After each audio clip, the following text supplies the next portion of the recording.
I actually watched a few episodes of the Wet Hot American Summer show that you were yes, finally, Joe. talking about.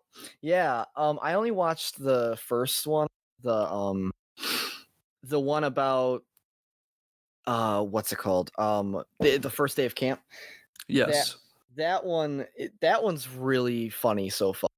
Yeah, it's incredible. You know what's one of the funniest parts about it is the main character, Coop. Yeah, I don't want to sound like an asshole, but like he just like aged like really like for who is how he looked before he aged kind of not the best.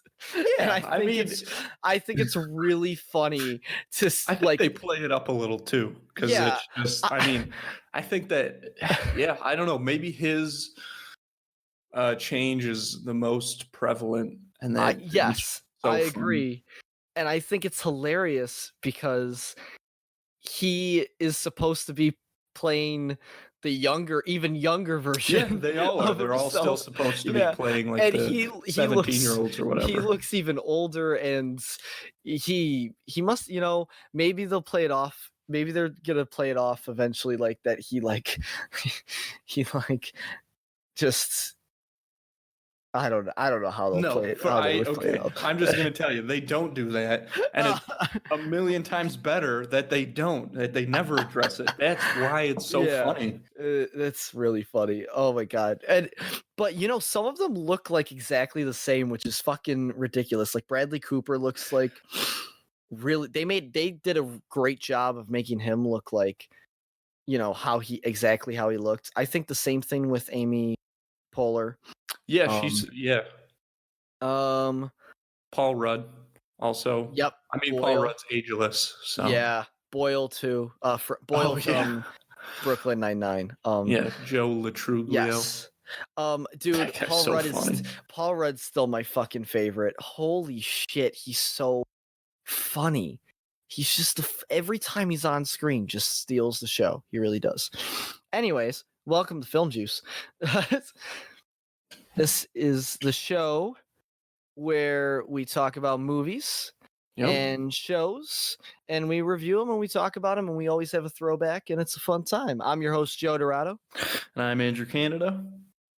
And we got some good movies on the docket today. Definitely. Andrew, what are we talking about today? Interesting. Well, the first one that I want to talk to you about is Ready or Not. Yes.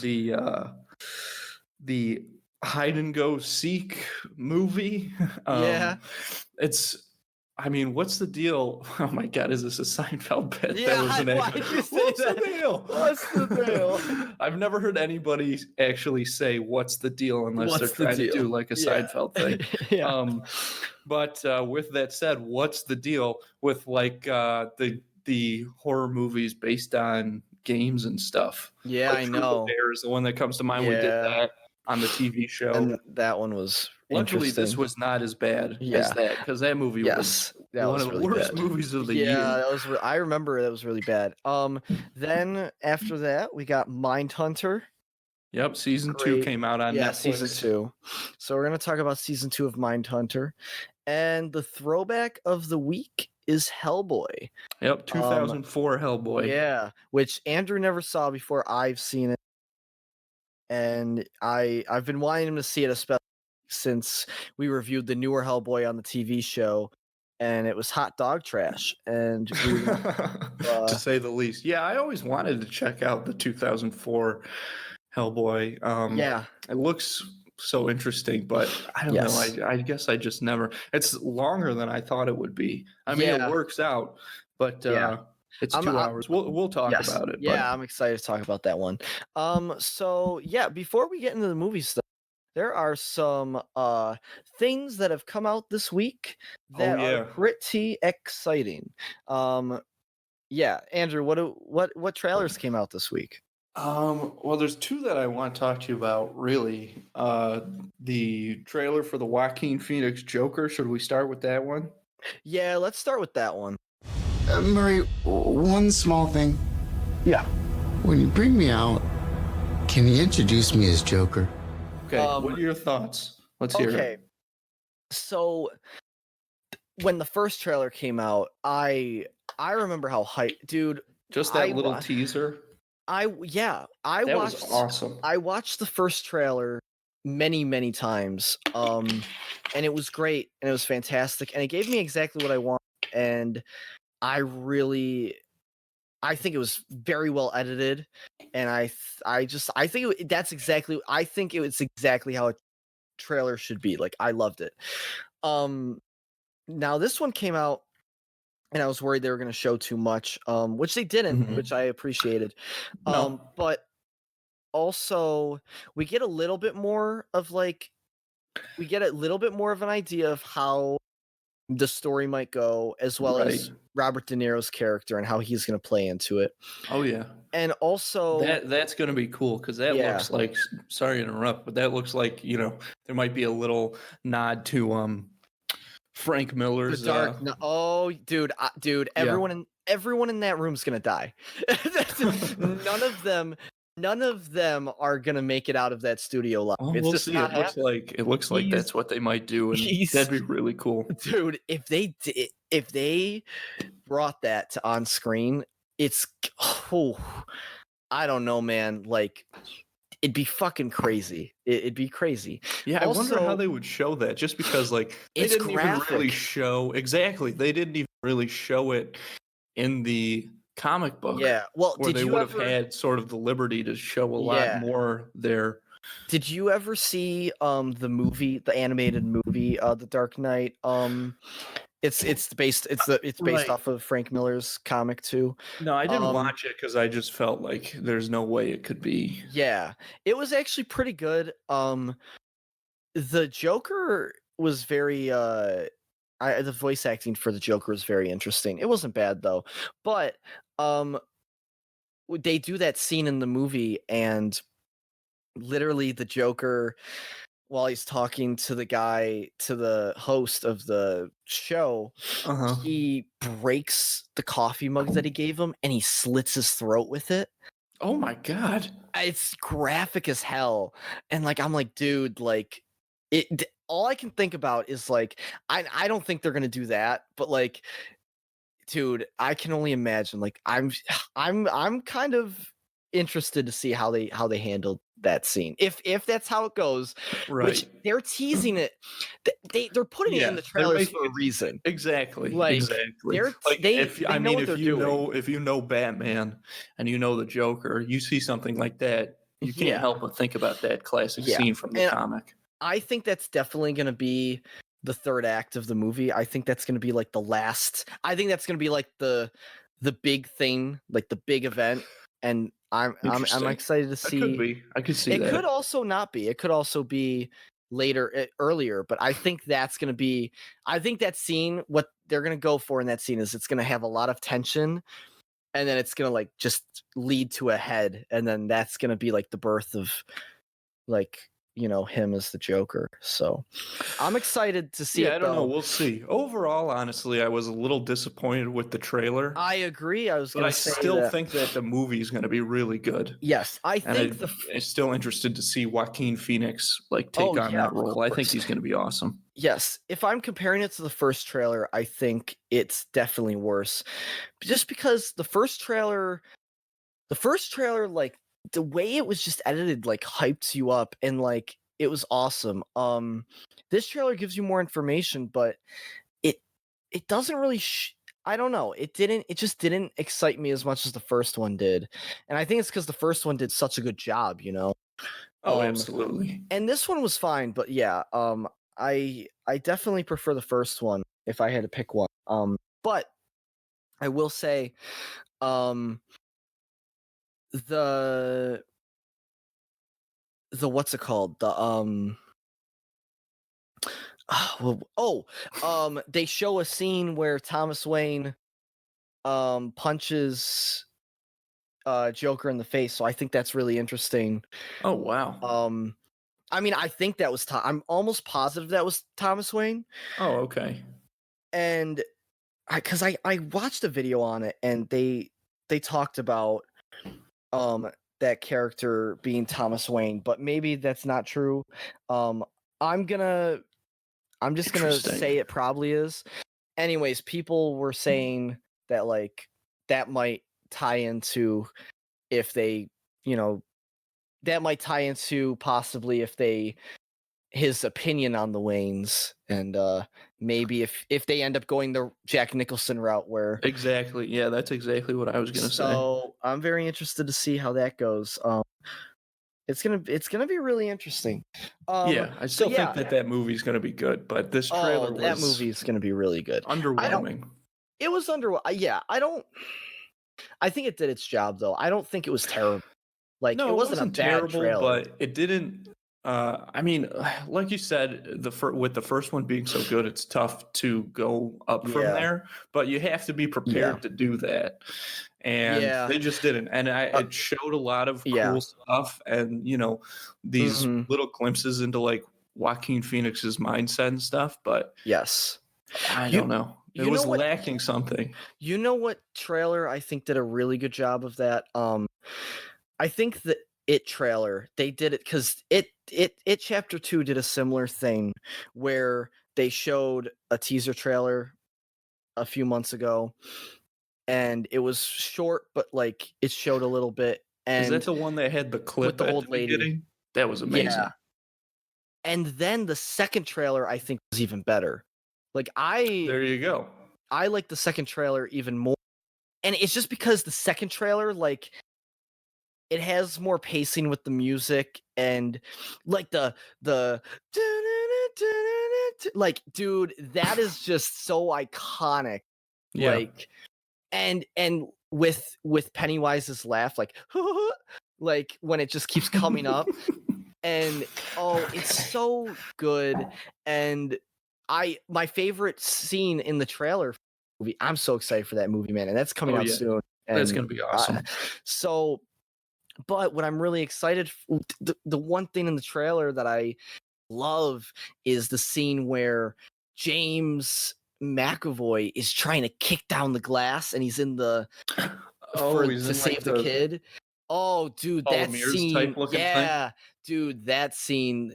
That when that part in the trailer like is so cool. Yeah, like, no, that scene is going to be stress inducing because I mean, you can tell that they did that right.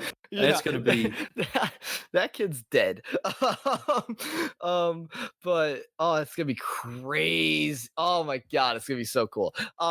So anyways, so that's the Joker trailer. The next trailer that came out, it came out Monday, and also I should mention that we're talking about the Skywalker trailer.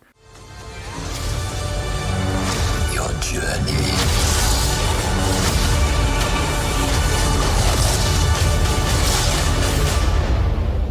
Nears its end.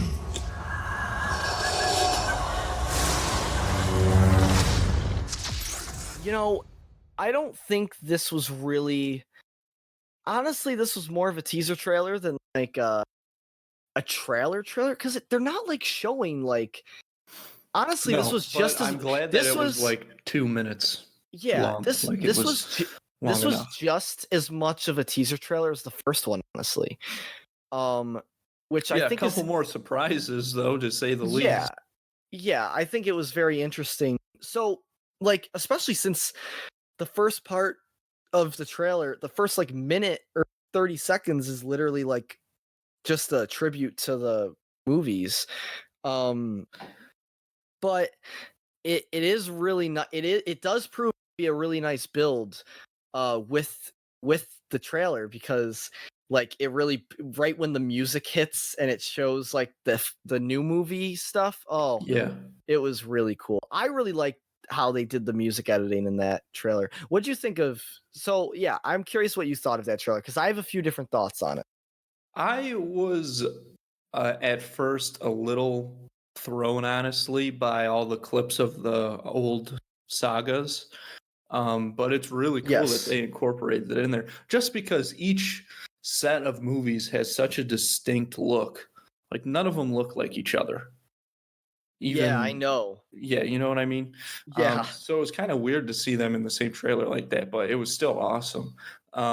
Yes. And wow, just the scenery that they set up for the look of some of the planets that they'll be on and stuff is epic. Yeah. That's the only word for it. It's really cool. They showed more Carrie Fisher, which I was surprised. I don't know what they're gonna do about that. I am sure they've got it under control. I mean, they obviously could have taken care of that situation in the last movie fairly easily, but they didn't, and I'm sure it was for a reason. Well, I think that there's going to be a lot of backtracking in this movie while we're talking about The Last Jedi. Like, it just looks like they're going to have to go tie up a lot of those. Yeah, and it's I don't know. This is the thing. I like The Last Jedi. I do. I'm one of the people who really enjoyed that movie a lot, and I loved it. I really did. You loved it? I loved it. You loved it too, man. I remember you loved it too. Yeah, I know it may have aged poorly in your mind, but it definitely did. I remember when we first saw it, I did love it. I think you're probably right there. But like rewatching it a couple times, there's a lot of things that I think in denial about. And they just, I don't want to go to specifics because that's not the movie we're talking about, but yeah, I think they're gonna really have to backtrack a lot of that stuff. Well, this is the thing. I don't want to talk about it too much either, but I did really love that movie, and I still love it. I mean, it has its issues, especially like one of the arcs in the movie. There's it is completely unnecessary. Yeah, that's the biggest thing for me. But I think everything else in it makes up for it. Personally, I wasn't bothered by the whole Luke thing. I know a lot of people were bothered by that. I liked that choice. That didn't bother me either. I like that choice a lot. And yeah, this is what I am worried about.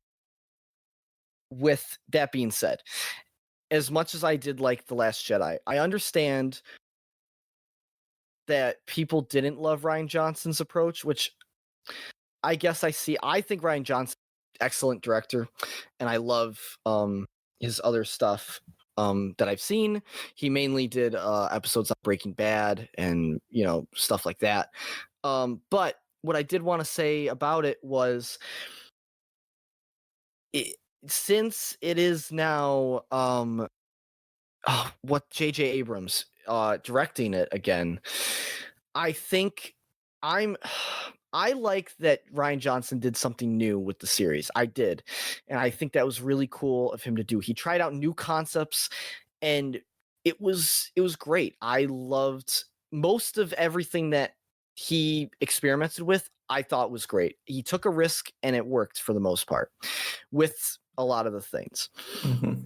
And J.J. Abrams, like we saw in Force Awakens, as likable as a movie as The Force Awakens is, it's just, and I like that movie. It's obviously for better or worse, preying on nostalgia. And I don't want, the last thing I want this movie, especially with the Emperor being in it now, and it looks like there might even be a Death Star kind of thing. I don't want a fucking Return of the Jedi movie. I don't. That's the last thing I want. And that's what Rian Johnson tried to like. I don't think that this is going to be Return of the Jedi. I mean, I obviously agree with what you said about The Force Awakens. But I think that was really just because, especially with Disney just buying Lucasfilm at that point, they really needed people to like that movie. And that was a great way to make that happen. So I think that even if Abrams had kept with it in the second one, it would have been different. Yeah. It would have, I think that they sort of took care of that stuff in the first movie, in The Force Awakens. Yeah. We're getting ready to move past that. But even so, I mean, there are scenes in The Last Jedi that are similar, very reminiscent of Empire. But there was nothing that was ever like completely like structurally, like exactly kind of the same. Like obviously the throne, like there was a throne room that there was a cool like scene there, and stuff like that. But I like I said, I don't want to get off topic, so I'll keep refocusing myself. What I'm trying to say is that is a concern I have. But another thing I do want to bring up is an issue that I might have with The Last Jedi that I really didn't think about before.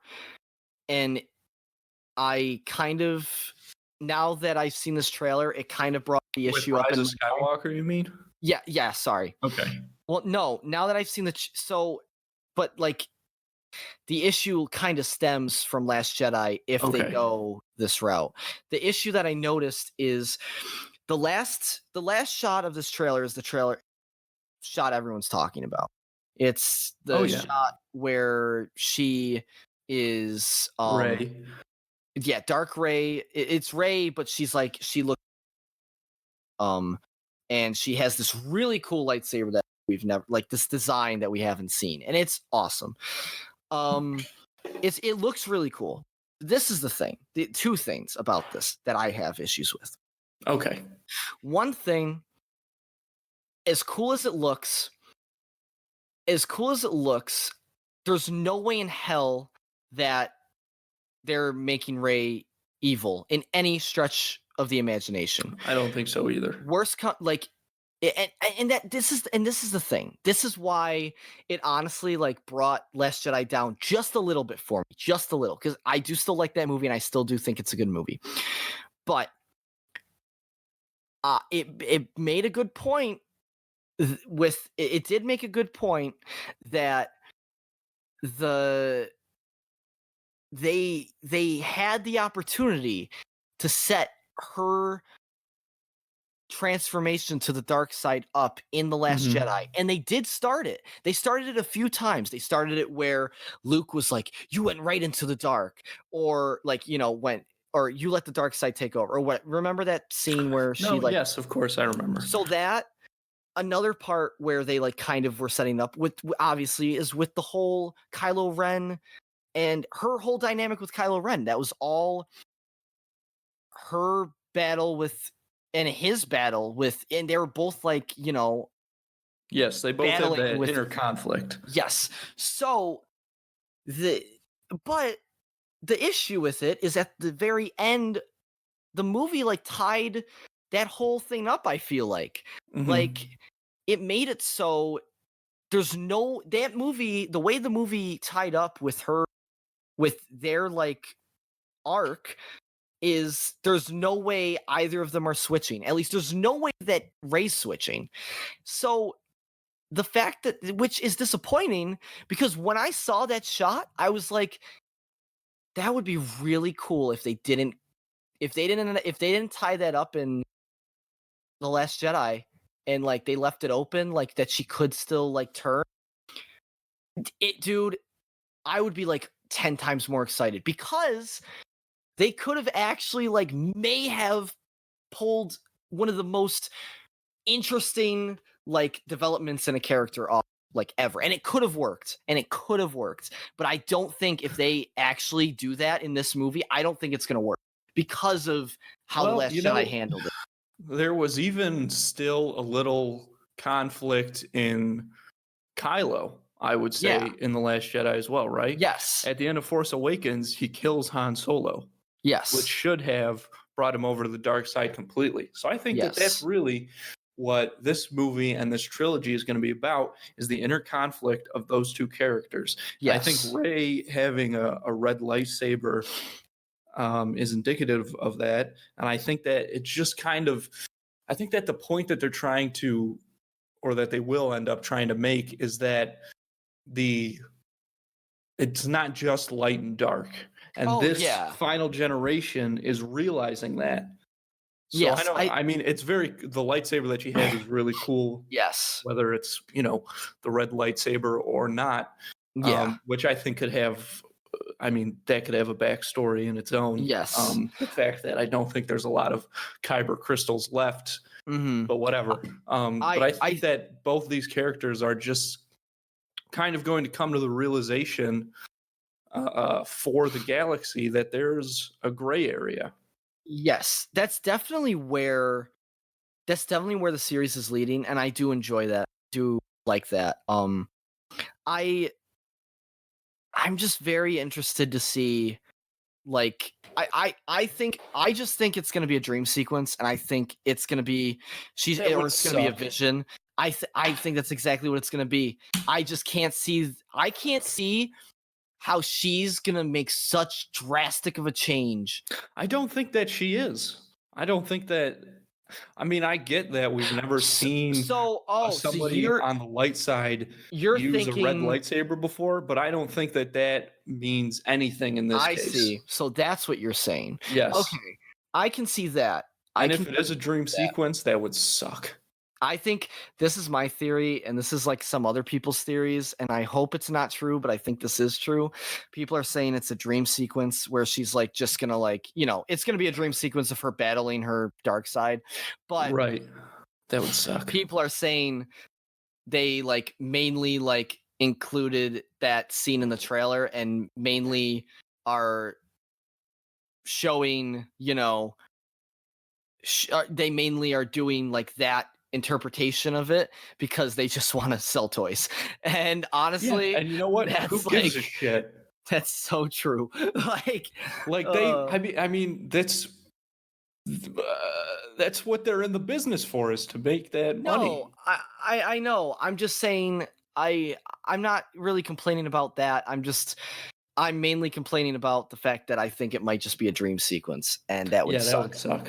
I hope it's not. Completely agree with that. And we'll see. It just if the fact that it's in the trailer like just puts me off that it's not going to be that big of a thing in the movie.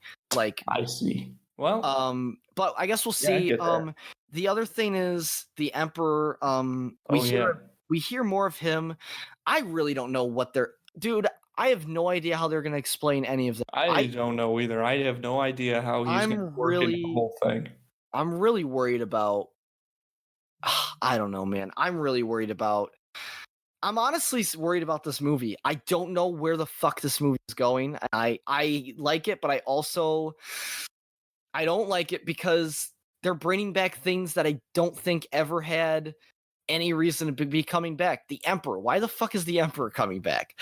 They just killed, Rian Johnson just killed the person who was supposed to be the Emperor in this series, which I loved that choice. Some people didn't like it. I thought it was a great choice because it broke. That I have to agree with because I just like that. It broke the stereotype and the expectations that everyone set themselves up for, and it was great. Yeah. And now J.J. Abrams like, nah, we're going to bring the same character back, basically, but, he's just going to be more nostalgic. And I'm a little worried about that. I'm also worried about they show some kind of Death Star. We don't know. Well, we see the old destroyed Death Star, but we don't know if it's working or anything.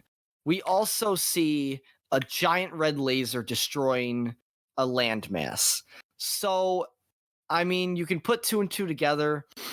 I really hope that's not what it is, because I'm so tired of Death Stars. I am. What's the deal with all these Death Stars? What's the fucking deal with all these Death Stars, honestly?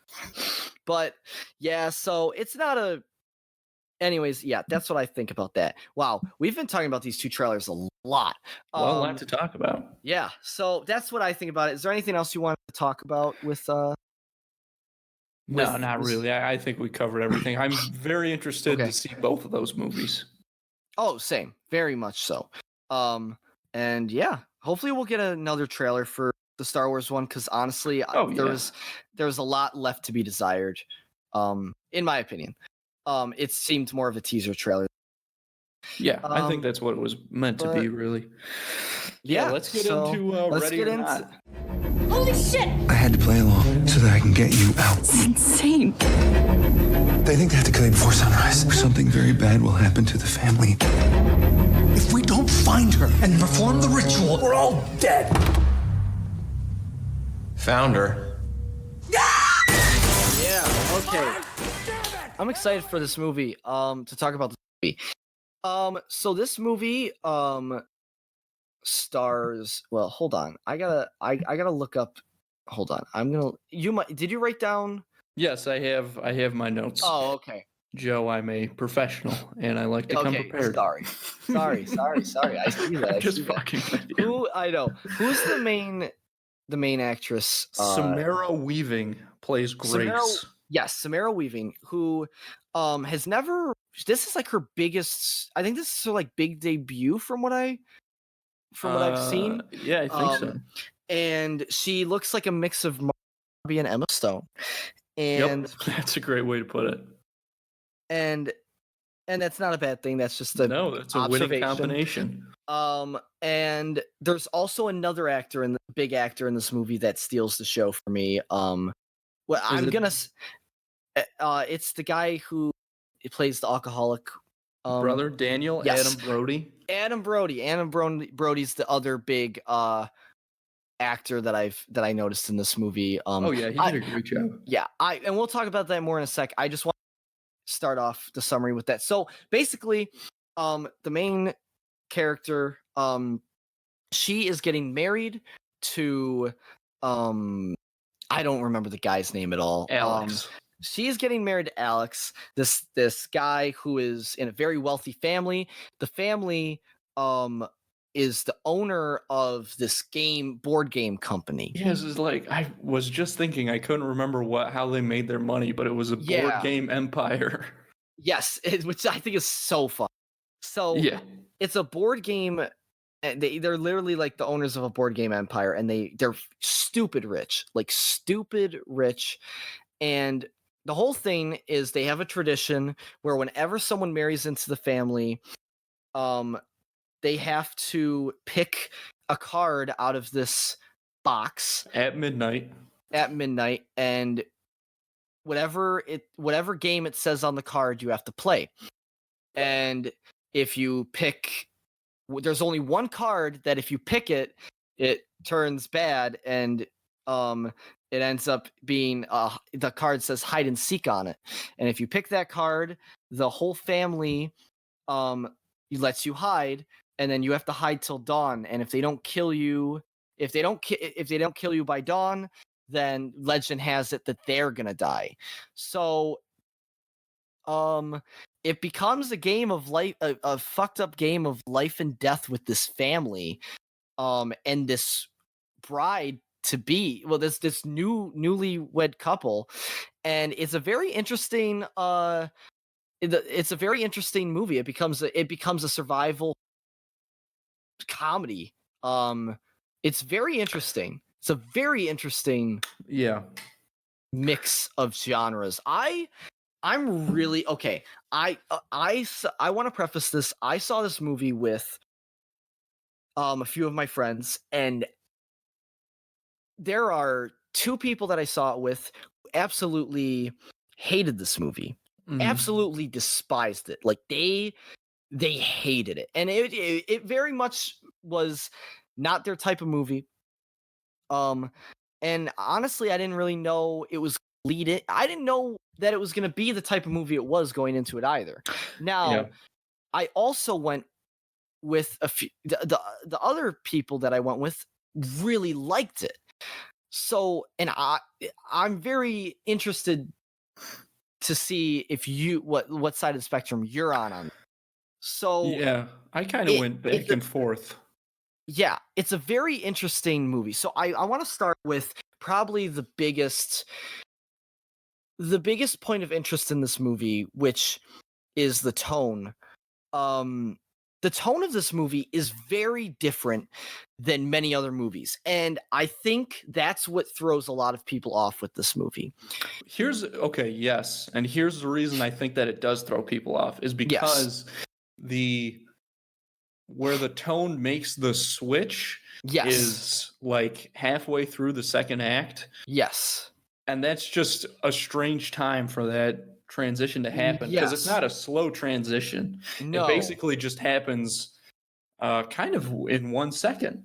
And I think we're thinking about the same moment. I don't know if we are, but we'll I don't know if we are, but maybe we are. Okay. I wasn't But really it's just it happens abruptly, and then when that happens, you're like, oh, this is kind of going for this as well as what we've seen before. Are you talking about? Okay, I'll just say one thing, and it won't give away anything. Are you talking about a scene that involves a cellar door or a barn door?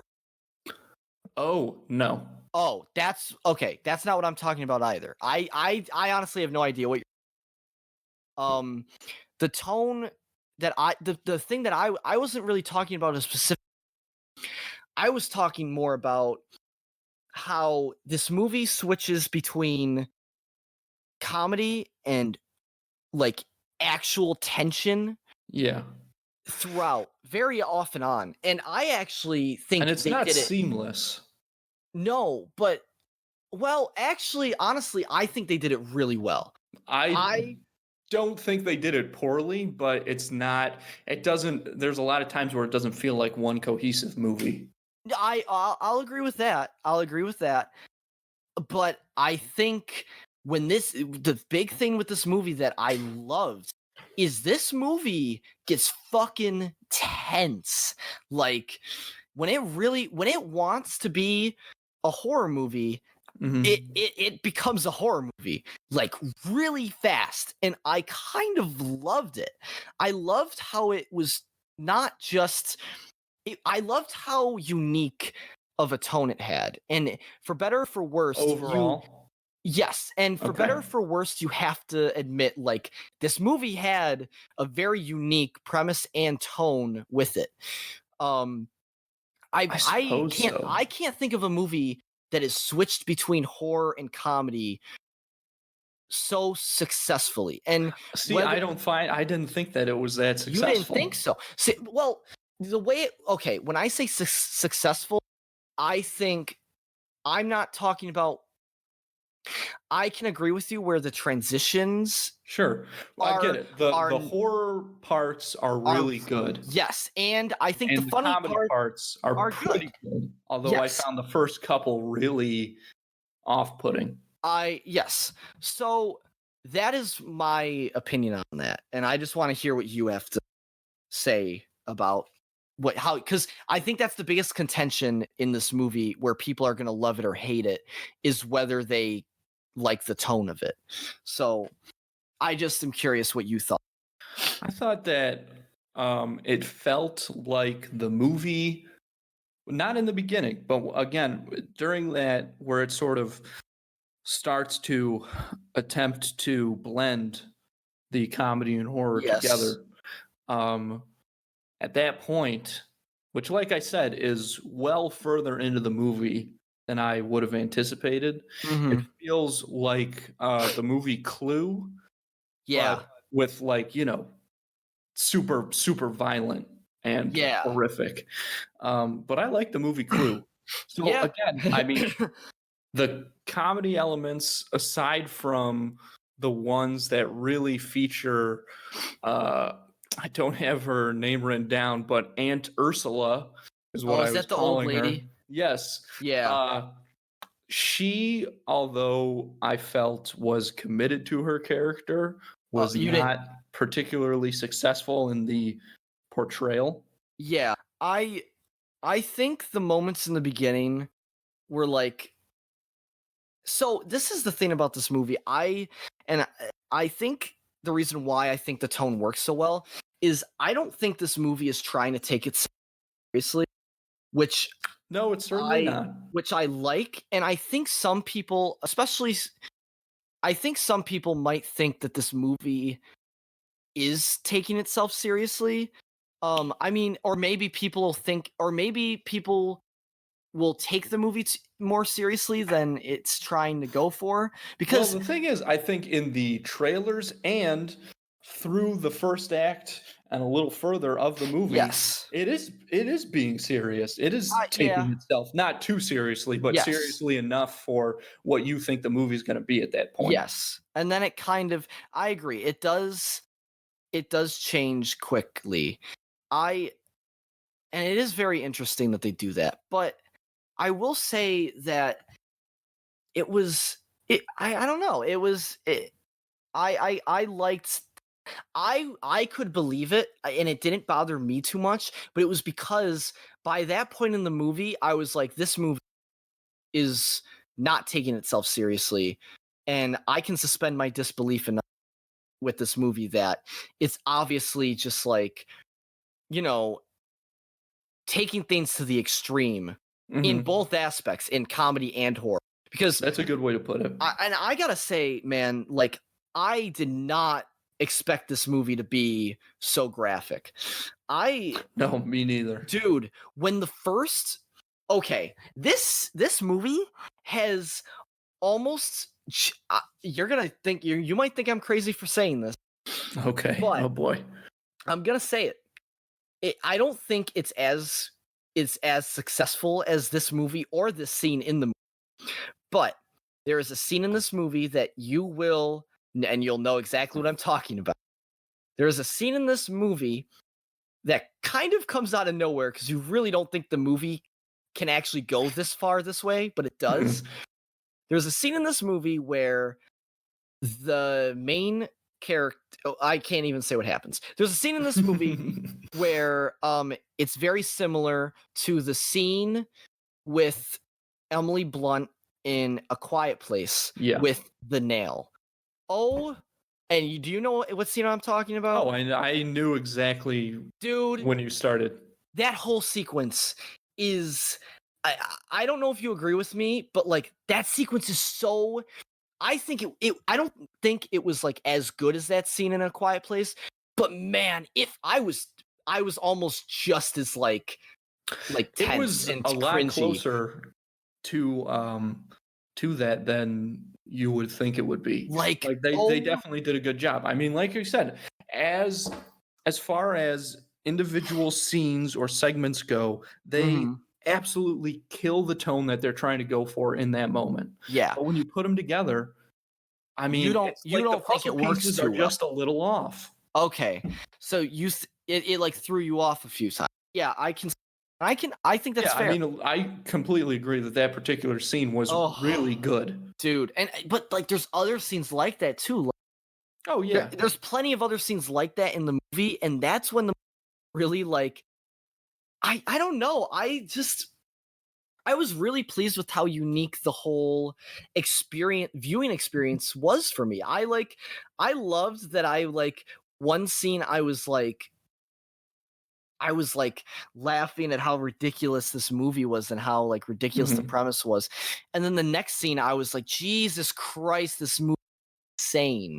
You know, like and it's obviously like it's obviously like there's a lot of stereotypical characters in the movie, and I think it's like that because of, you know, it's obviously going for an exaggerated physical comedy element with this movie at times, which is one of the things, again, that when that becomes prevalent, it really took me aback. But like I said, they did those elements well. It's just when you bring it all together. I can't say that enough. Yeah, it is very interesting. It's very interesting. I can't really put my head around whether all I can say, I can't put my head around whether I think it was a more good thing or a more bad thing, but I can say this: I did walk out of this movie, and I won't say with this movie, but I will say when I left this movie, I did really enjoy myself, and I thought it was a really fun time.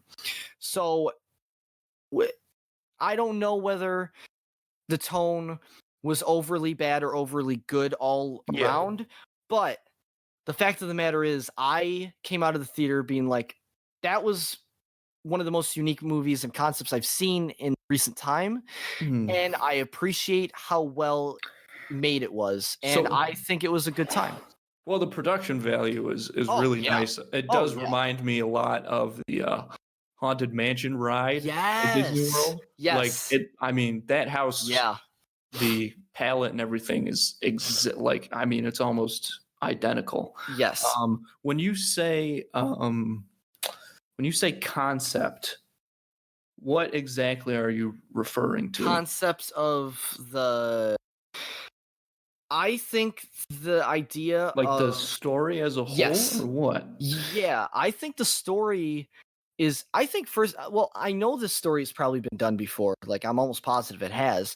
Because it reminds me of, like...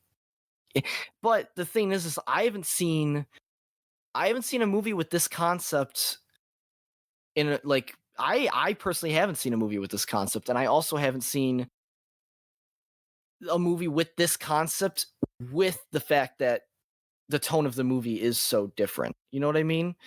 Like, I would, you know what? I would almost, when talking about this, use the term tones, because there isn't, at least to me, there doesn't feel like there's a cohesive tone. You're right.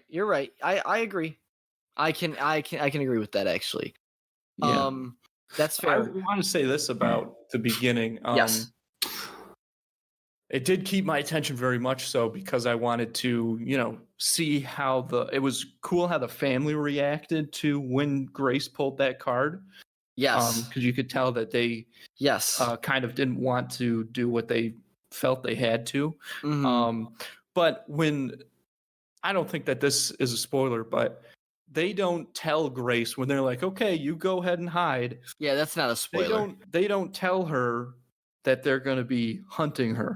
That was really well done, I thought. I found that infuriating more than suspense-inducing. Really? Okay. Yeah, because I don't know, maybe it was just the way it was kind of played, like seeing that juxtaposition between like Grace's reaction, thinking that it was just kind of a dumb game, and then being like, oh, like, whoa, we gotta... That sounded like a ghost, but but then being like, oh, we gotta kill her. I just wish that... I thought that brought the tension out, and I think that I get that, and I think that it certainly did to an extent, and that was certainly the purpose of doing that.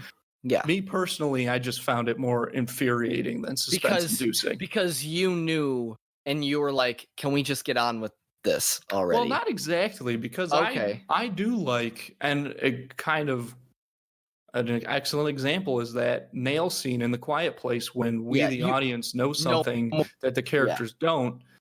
That is excellent. But in this case, maybe just because it wasn't us knowing something, an outside force, it was us knowing something that all of these other characters knew, and they were all on screen with her at the same time. Yeah. Yep. I can believe that. That might have something to do with it.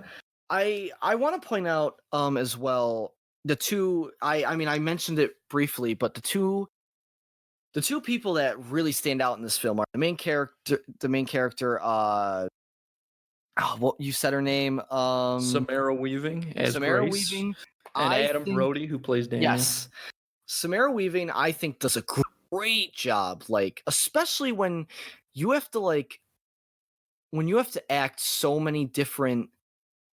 She just brought it. I don't know. Like, I just think she did such a good job. She go through so many different like scenarios and emotions in this movie. Yeah. And I think she fucking killed it. Especially like with this being like her first like really big movie. I think it was really well done. Like, she was great. I think she was great. That she definitely took the character in certain directions, and maybe even more subtle directions, that were well done. The character in a way that a lot of people wouldn't have. Yes, I agree. Also, the other standout, and I think when the story gets most interesting, is with Adam Brody's character.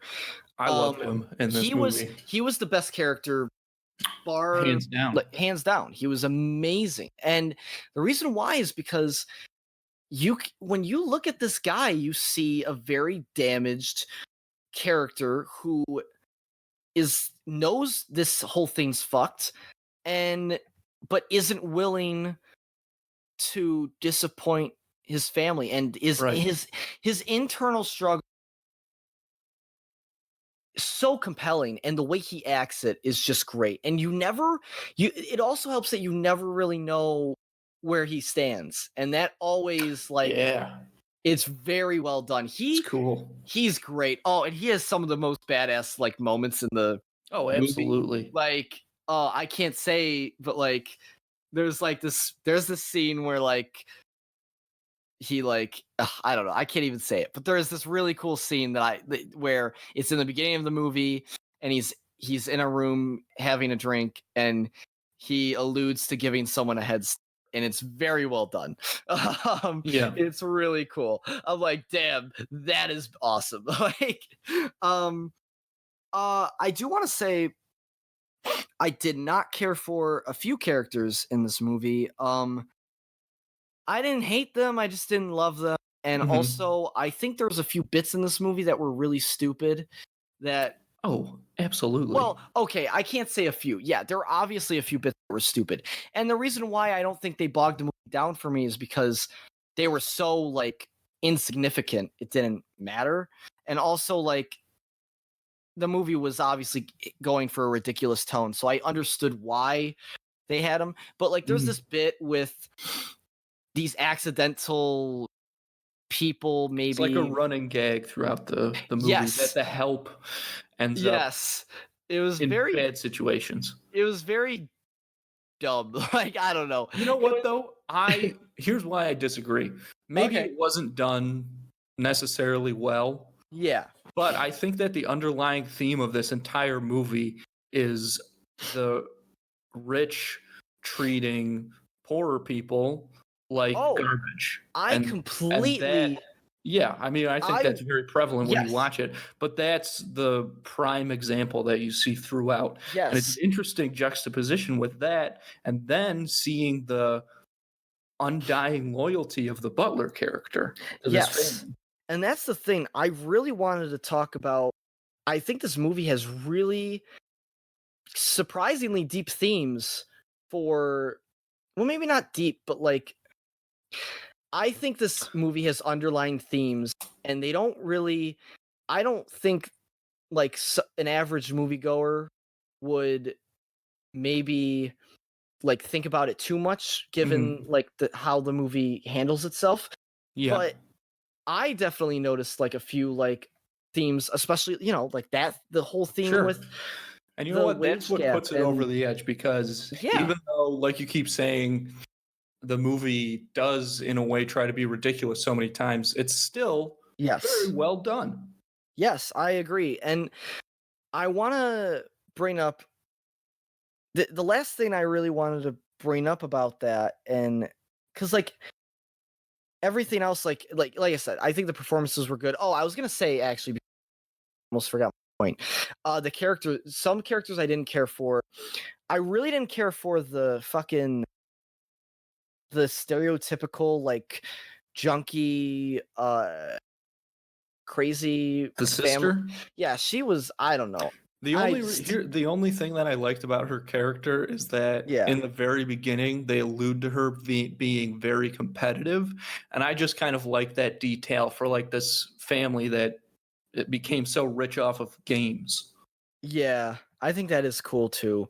But she just became more of a caricature. Yeah, and it was... I mean, everyone in this movie is a caricature in some way, but, like, she's just very much exaggerated. Definitely. So it kind of threw me off how exaggerated she was. But I think that actress, and I'm sorry I don't have her name written down, but she gives it her all. I think that she kind of had to know exactly what we're talking about now, that character is kind of written that way, but she went for it. I agree. Now, there are two more things that I wanted to touch on with this movie that I kind of had issues with, and that kind of bothered me. And one of them is there's a character in this movie that has a big change. And I can't say who, but there's a character in this movie who changes pretty drastically, pretty quickly, if I do say. And I didn't believe it, nor did I think it was a great... I don't know. I just didn't Which like character? I guess if I say it, it's kind of like alluding to Okay, if you think it's going to spoil something, and you don't have to say it, but I think it's pretty obvious though. There's one character. Just think about one character who is doing one thing the whole movie, and then all of a sudden at the very end. Oh, no, I think that they set that. I didn't have an issue with that. I felt that kind of makes sense. Not necessarily, but like, there were like I don't know, Joe. There were a few lines that do kind of set it up, for lack of a better term. No, I know that there are definitely like foreshadowing. I just didn't buy it because I didn't believe it. I didn't think it was. That's just like that would happen. Not the guy's acting, right? Just at that. No. Yes. And I mean, obviously, this movie's very ridiculous. So like, you have to suspend your. And I did for basically the whole movie, but I was like, I don't think your character would do that. Like, I had no trouble believing it at all, and I don't, I think you are right that we don't want to spoil anything with it. Yes, but that's all I want to say. Okay, I mean, and I can see that. And here's my other thing: I don't think it was a terrible thing, but it definitely I was like, I don't know if I believe that, but I moved on right after that because it was like, whatever. Sure. Then the last thing I wanted to talk about very briefly, because we can't really spoil anything, is, and I don't think there's really enough to talk about to warrant a spoiler talk on this movie. Yeah, I don't. Probably not. I don't think we should, so I'm just gonna be vague. The end of the movie. How did you feel about the way they went with it? Oh man. Specifically, Oh man. I'm trying to say this in a way that's dancing around it, but so that you'll still get what I mean. Oh man. Well, did you like it, or did you not? I liked what happened. Okay. But what the implications of what's happening next, I think that's a bad situation. Okay. So let me say, did that have to do with maybe how did the last shot of this movie? In a way. Okay. Because I have a very similar opinion where I think that the way the whole ending happens with, there's a big choice that is made by the writers, and it happens.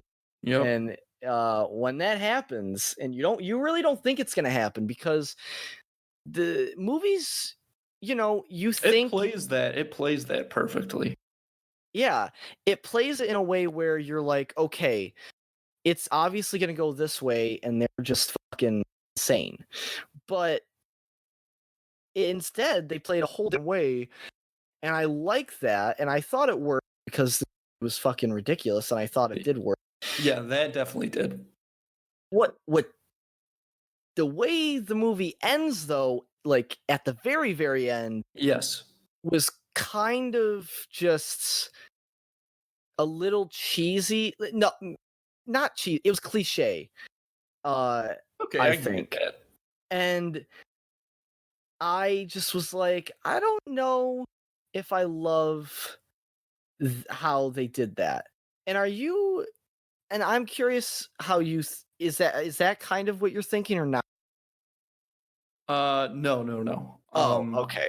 I'm just thinking about like what's going to happen with the character they show in the last shot, like the implications of what's going to happen to that person, like after the camera stops rolling, like that character. Oh, I see exactly what you're saying. Is it maybe possibly because of a cigarette? Not well. I mean, that adds into it, of course. But yeah. that's not the whole thing. Well, yeah, I'm just being so vague right now. I know. Well, we'll stop talking about it because I'm sure people who haven't seen it are just like, what the fuck is happening? But I just wanted to say that because they do set up. I think the symbolism with the cigarette was really cool. Oh yeah. But even though I didn't love the implication, I did appreciate the symbolism of what the cigarette meant. Sure. So I thought that was cool. Anyways, that's really all I can say about this movie. Yeah, let's rate this sucker. What are you gonna give this movie? Overall, yeah, 5.5 juice boxes out of 10. Wow, dude, you I didn't hear that many flaws from you. I'm really what well, we talked about it mostly at the beginning. The lack of cohesiveness brought it down that much for me. Wow. Okay. As the main thing. I understood that was a flaw. I didn't. But it's I think it's massive because it's not just like there was a tiny problem with this part of the movie over here and another tiny problem with this movie over here. This is a flaw that spans throughout the course of the whole 90 minutes. Okay. No, that's fair. I understand that completely. I just didn't think it held so much weight. I when you were talking about it, but I see that. I think it does. Okay, I see that. This is gonna be one of the ones where I know. I'm dreading what you're about to give. Where we disagree a bit on. I'm gonna give it a 7.5. That is too high. I disagree. I think this movie is very enjoyable, and I appreciate all the risks they took. I think it's very well edited, very well made, and I think while the story can be a little hard to swallow sometimes, it doesn't bog down the enjoyment of this film. I think, but I will also say, I really, especially with this film, like some of the films we review on here, this is one of those films that is, that is definitely not for everyone. I literally saw it firsthand. I went with, I think, 6 people. 3 of them hated it, and I went with 5 people. 2 of them hated it, and then me and 2 other people loved it. So I really think it's how you're gonna I really do think it depends on how you weigh the pros and the cons of this movie, which I completely think your point is valid. I really do. And I do weigh that in my score. I just really, really enjoyed what this movie did, and I think the unique concept and the risks that it took were well done, and I appreciated it. Whether it always landed, maybe not, but I really appreciated what it did and that it wasn't completely dog trash. Which it definitely was not. No, it wasn't. I don't think it was at all. 5.5 still positive. Exactly. I think that's kind of the perfect little place to pop this movie in. I wouldn't give it that low, but I understand why you gave it that low. But yeah, 7.5 is what I'm gonna give it. This is a mixed bag to recommend because absolutely. I don't know. I don't know who's gonna love it and who's not gonna love it. If you don't like gore, don't watch this movie. This movie it does take it there. Very graphic. Oh yeah, this is like Tarantino graphic. So just be ready for that. And so if you don't like that, you're not gonna like it. And I don't know. You're just gonna have to experience this one. You're gonna have to check it out and see if you like it yourself. You should do that with every movie, but with this one specifically, it's a real gamble, I think. So yeah. Anyways, that's that movie. Ready or not? What an interesting movie. I was excited to talk about.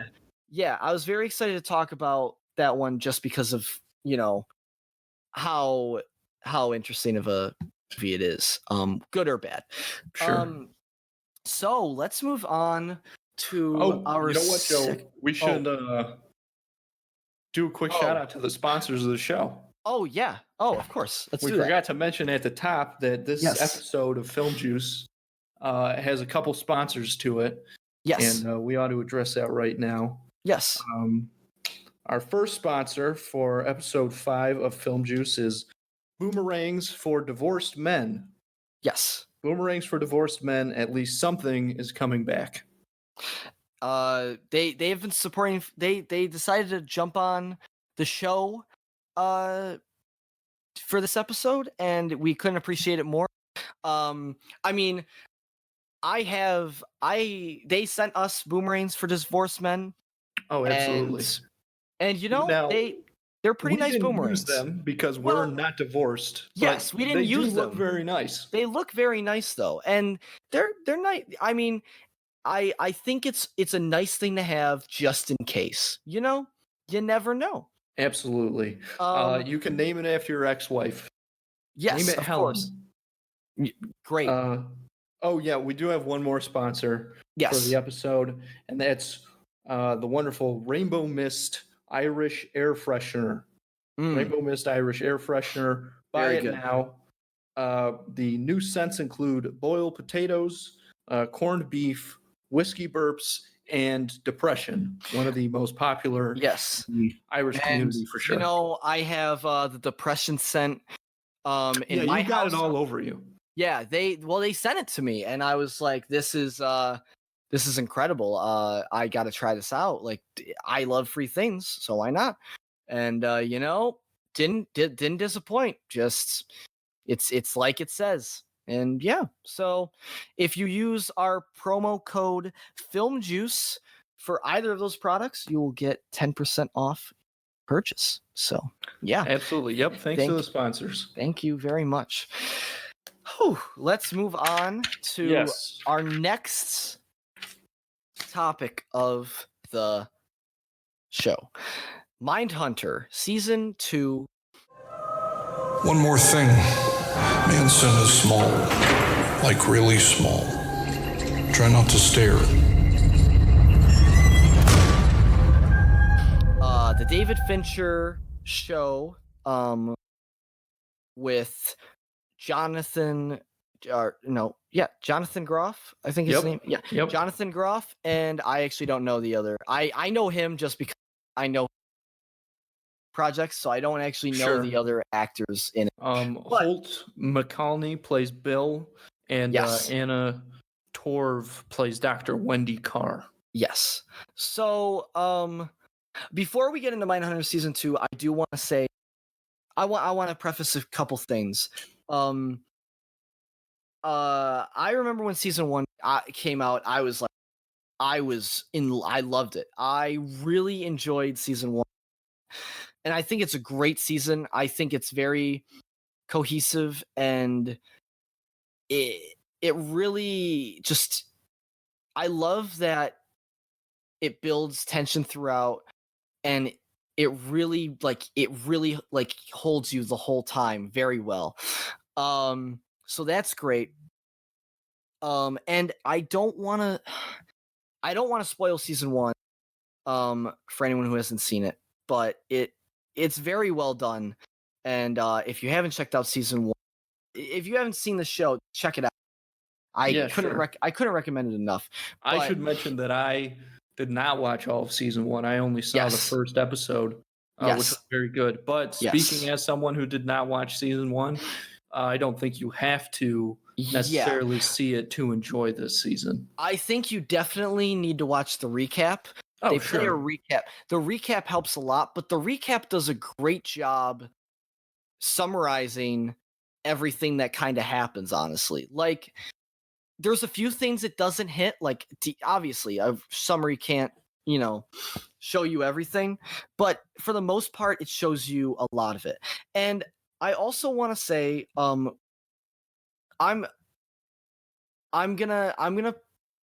to put out a light spoiler warning for this talk, just because there are things we have to talk about that happen in Season 1 that also happen in Season 2. that are very important to bring up. So I am going to put, I don't think we'll majorly spoil big plot points of season 2, but we are going to talk about some things in season 1. So just be warned about that. There is a light spoiler warning for this talk. And yeah, not a heavy one, but a light one. Anyways, definitely. So I guess I'll start with season 1. We left off where Jonathan Groff's character, Holden Ford. He suffered a major panic attack after having a run-in with Edward Kemp, I think is his name. Ed Kemp. I think so. And he's a famous serial killer. I should also mention this show is based off of the people who actually interviewed serial killers, and they're actually main guy. John Douglas is a consultant on the show. Yes, and he also, it's based off of his life and based off of their journey on how they got the term. They invented the word serial killer. Yeah. That's one of the things that I really found most interesting about this show. Yes. Is that they're creating a completely new faction of crime solving that, of course, I think everybody watching is probably super familiar with because of shows like Criminal Minds and all kinds of other of the, those FBI shows or whatever. Yep. And of course, especially in the past year or whatever, serial killer documentaries have become very popular. Yes. So just the fact that I think the audience is so familiar with a lot of these concepts, but we're seeing them just being created for the first time is fascinating. Yeah, it is. It really is. And that's one of the biggest things this show has got going for it. It's a very interesting story. And I really like how I believe everything that happened. I'm sure there's some liberties taken, but for the most part, I believe in almost everything that happens in the show, which I think is really cool. It just seems very realistic. Which I'm sure it is. So I want to. So anyways, I want to just so it follows these two main characters who are setting up this division, and basically in the FBI. In the FBI. And basically, it's just the story of how their team is handling this research and how they're building out their division and expanding, as well as making it more of an educated and normal thing in just the police work. They help out other investigations with their knowledge. And I think that's really all I need to say. You know what? I'll say this. So season 1 leaves off with Jonathan Groff suffering a major panic attack after being hugged by serial killer Edward Kemp. He and basically low-key threatening to kill him. And basically what ends up happening is it follows him and the rest of the team and how they're dealing with an expansion and getting bigger, and how they're dealing with the stress of that. And there's actually a few other big things that happen this season, which we can't really talk about because they're really big points, but we will mention a few things that happen. But that's all I want to say in the summary before we divulge into more things. I want to hear your, especially since you didn't see all of season 1.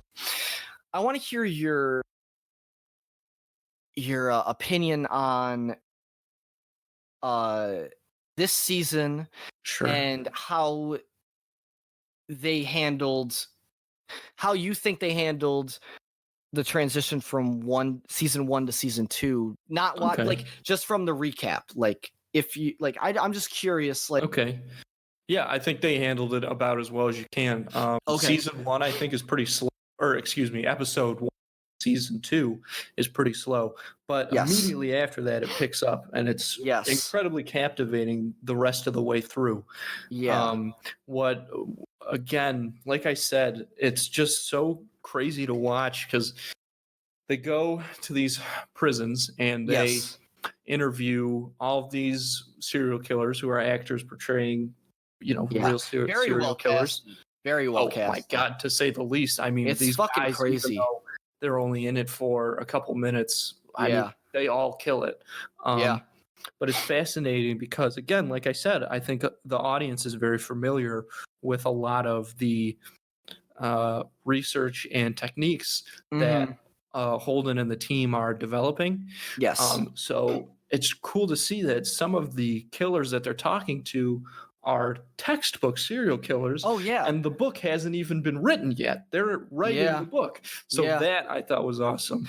I like a lot. Go ahead, Joe. What were you going to say? No, I agree. I also wanted to say, like, after like watching Once Upon a Time in Hollywood, how they handled Manson and like Tex, I thought that was so cool. And I think all the interviews are like just like if I don't know if I'm right, but I'm assuming that all the interviews in this show, season 1 and season 2, are all taken from the actual audio interviews. Yeah, like, I'm not sure about that. Well, I think the script is written like, I'm not saying like word for word, but I think like they're all based on, I don't know. I think I'm pretty sure that would make a lot of sense. I feel like. No, I mean, it certainly would, but I am not as convinced as you seem to be that this is takes so directly from real life. I think maybe not. I think that there are quite a few liberties. I'm not positive. Yeah, that's all I'll say, I guess. Okay. Okay. I mean, maybe I am like believing it too much, but I don't know. Like, I think that's part of like the reason why I enjoy this show is I do believe it so much that I'm like, like that's just fascinating that like that actually happened. You know what I mean? Yeah. Well, I mean, it obviously is to an extent because Jonathan Douglas is consulting on every episode. Oh, of course. And I do want to say, and I didn't realize this, David Fincher, I think, only directed the first episode of season 2.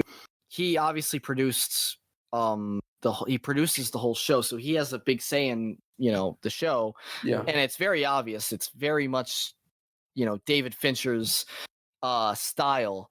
But the first episode is actually of season 2, I think, is the only episode directed by him. And I think season 1, the only episode that was directed by him was episode 1, but maybe I'm wrong on that. Yeah, I mean, I don't know which episodes he's directed, but I know that of the how many episodes were in season 1? 9. Season 1 was either 9 or 10. I think it was. I'm pretty sure it was 9 because this is 8. So this is 9. I thought this was 8. This season was 8. This season is 9. Oh, so then last season maybe was 10. Yeah, let me look. And this is 9. Season 1 was 10. Okay. And season 2 was 9. There you go. So of the 19 episodes there have been of this show, he's directed 7 of them. Yes. Oh, really? Okay. Yeah. Sweet. So but I know for sure the 2 that he has definitely directed are the premieres of both seasons. Mm-hmm.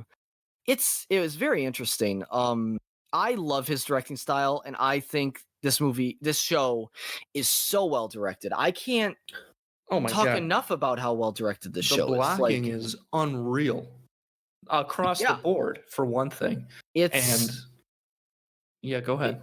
It's incredible. It's just unbelievable how awesome it's all put together. And it's interesting because none of this movie has a lot of crazy action. I mean, this show. Yeah. A lot of this show doesn't have a lot of crazy action. Season 1 or season 2. There's not really. It's not an action show.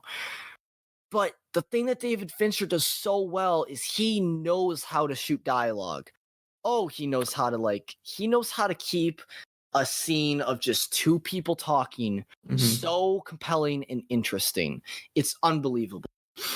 I think you're right. I also think that the writing has a lot to do with it. Oh, It reminds me a lot of some Sorkin projects, except instead of people walking down a hallway, they're just kind of sitting in a room. So, like you said, that's a lot of credit to Fincher and other directors that have worked on this show, that they could keep those scenes compelling visually as well as they already are as far as dialogue goes.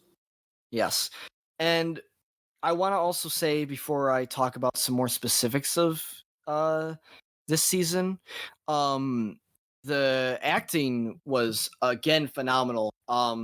Jonathan Groff is such a great actor in this show. I think he plays the character like perfectly. On like I don't know.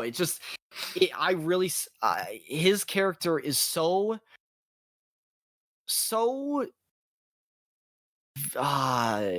weird, but so like believable, like how he like does it. You know what I mean? Like I don't think he ever comes off as like creepy. I think he just comes off as awkward. Definitely.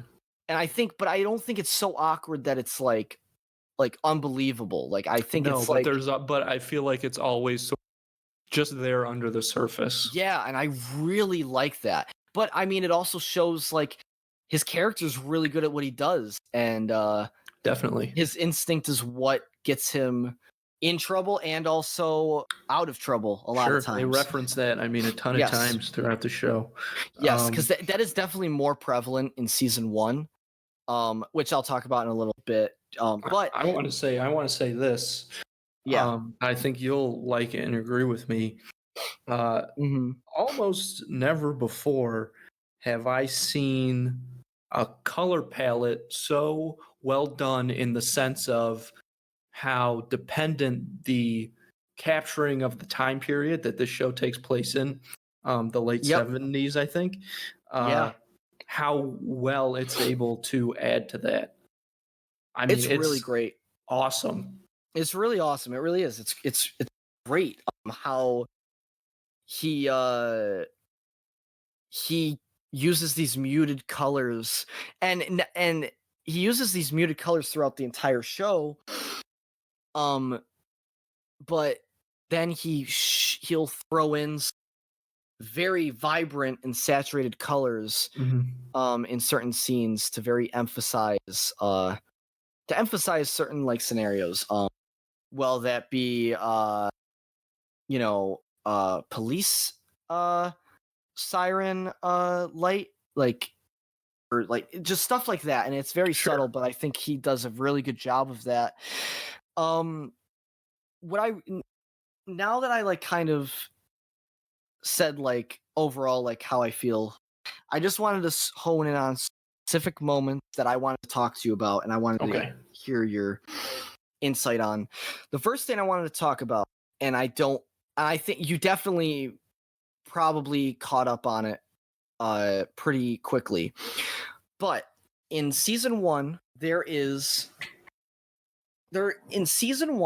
season one is very different from season 2 in many ways, for better and for worse, for my opinion. But one thing that I love that they continued doing is in season 1, they would always open the episode with this, not always, but most of the time they would open the episode with this random guy.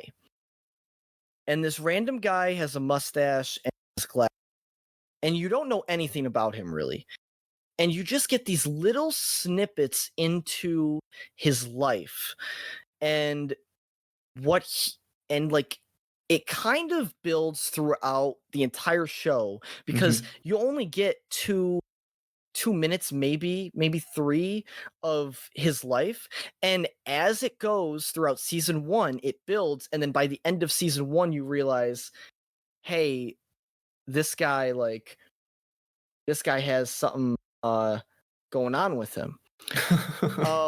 Yeah. And you get actually more than just a hint of that in season 1, but it's definitely more prevalent this season, because I think after season 1 set all that up, season 2 dives a little bit more into his character in a very interesting way. So, and I don't know if you knew that. I think you probably know this much. That character is the BTK killer. Okay. And they reference the BTK killer a lot in season 2, way more than in season 1. Season 1, they don't really him too, but they still show his character. And in this season, they reference him a lot, and they actually use the way they use a lot of what they learned from, even though they never caught him. They use a lot of what they learned from that, how he killed people, in a very specific case this season. Now, the thing about the BTK killer that I think is interesting, apparently, I don't know too much about it, but I did read up on it a little bit because I was very interested after season 1. Apparently, the BTK killer is like a big case in the main character's life. Like, I guess that's a very big, that's like the real guy? Yeah. Apparently that's a very big thing that they're building up to. Yeah. So, and I thought when they first showed it, I thought that they were going to honestly do something more with it this season than just the intros. Since they were bringing him up so much, but they didn't. And I think that's very interesting, that they didn't show, they didn't dive into him more. And I think they're saving it definitely for next season. I don't know yet. We'll see. I mean, maybe even not. Like you said, they really didn't dive into it as much as one would think this season. But they're definitely going in for the slow build with him. And to say the least. I think if the show gets to season 3, I think maybe it's last season. And if it is, I think it's gonna be a big point. And I think that'll be a really cool payoff. I do want to ask you your opinion on that whole arc, though, of how they handle that, and what you think of it. Oh, I think it's great. I love that they're really taking their time with that guy, and they are making him out to be, I guess, for lack of a better term, like the Thanos of the Mindhunter universe. You know what I mean? Dude, just kind of slowly building up to him. Yeah, and he's terrifying. It's he's very unsettling. And I think that fear in the audience is just going to build over time, which is, of course, the point. And so, and I really hope that next season they do that. And I think they alluded to it in some ways that they will go for it. The very end. Yeah, exactly. For sure. It's a little unorthodox to set a character like that up in the way that they do for 2 whole seasons. But the payoff is going to be great, and I really like that they decided to do it that way. I think it is very interesting too. I agree. It's very interesting that they do that. I also want to say another thing that season 1 is very different from season 2, and it was kind of hard to get used to, and I don't know if I loved it, honestly, because I think it was a little messy. Season 1 was very much focused primarily on Jonathan Groff's character. It went into Holt's life a little bit, but it mainly focused on Jonathan Groff, and it didn't even really touch on Dr. What's her name? Carr. Dr. Wendy Carr. It didn't really touch on her or the other guy at all. which they didn't do that this season either with the other Greg. They didn't really touch on him too much. Oh yeah. But what they did, I was like, God damn it, Greg. Yeah, I know. So that was a big thing in season 1. That I don't think the recap did a good job showing, where Greg was the one who leaked this big file that kind of like. Oh. Yeah, so remember when everyone... I had no idea. Yeah, so the reason why everyone was mad at each other at the beginning of the season is because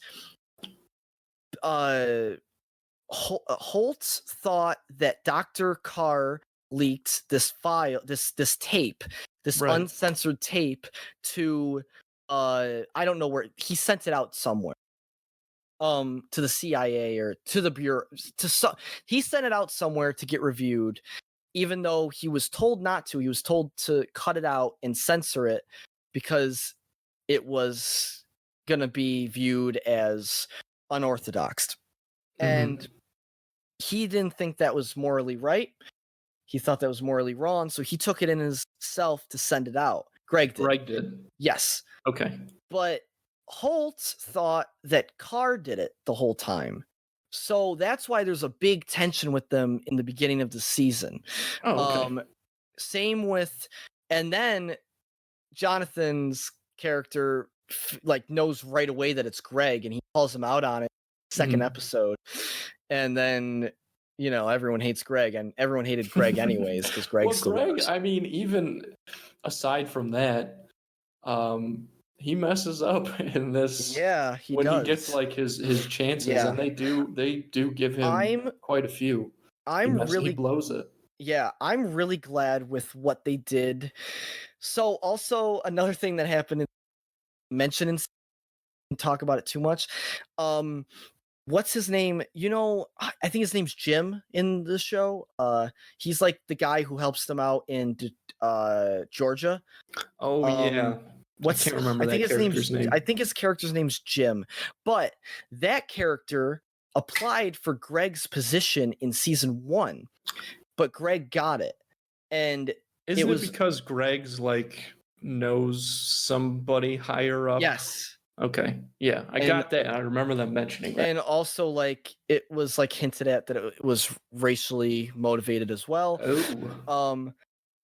Also, and it was and Holtz and Jonathan Groff both really wanted him to get it, and he didn't.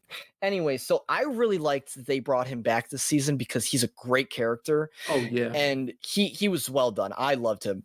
Hands down, he was awesome. He's really good. He's great at the character that he plays. That's all I can even say. He's just great. So I really love that. In a sense, they gave Greg a back seat towards the end because just became a little irrelevant. Yeah. Now I will say this.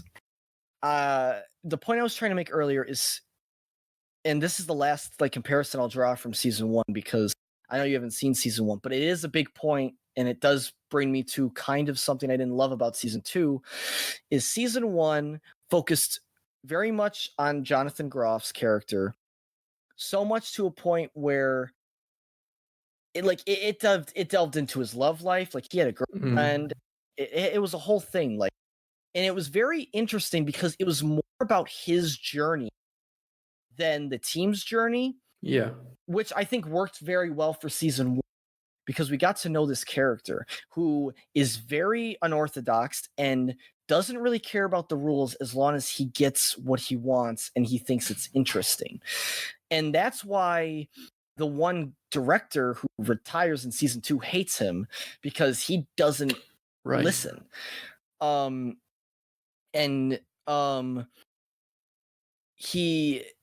Season 1 also focuses mainly on his relationship with the main serial killer that they interview, which is Edward Kemp. I think that's his name. And I gotta say, he's only in the, but holy shit, if you watch season 1, you'll understand how great he's one of the best parts of the entire show season. Okay, that would make me just right there want to go rewatch all of that, because his parts in season 2 are some of the best scenes of the whole show. He's the main. He's way more prevalent, and that's where it's even more interesting. Season 1 doesn't really do what season 2 does, in the fact where season 2 it does expand more, and which isn't necessarily a bad thing, but it does expand more, and it does. They get involved in an actual case. Season 1 they get involved in multiple smaller cases, but they don't really get involved in a giant case, and so really, where the main tension and the main drive of season 1 comes from is Jonathan Groff's personal life and how he's coping with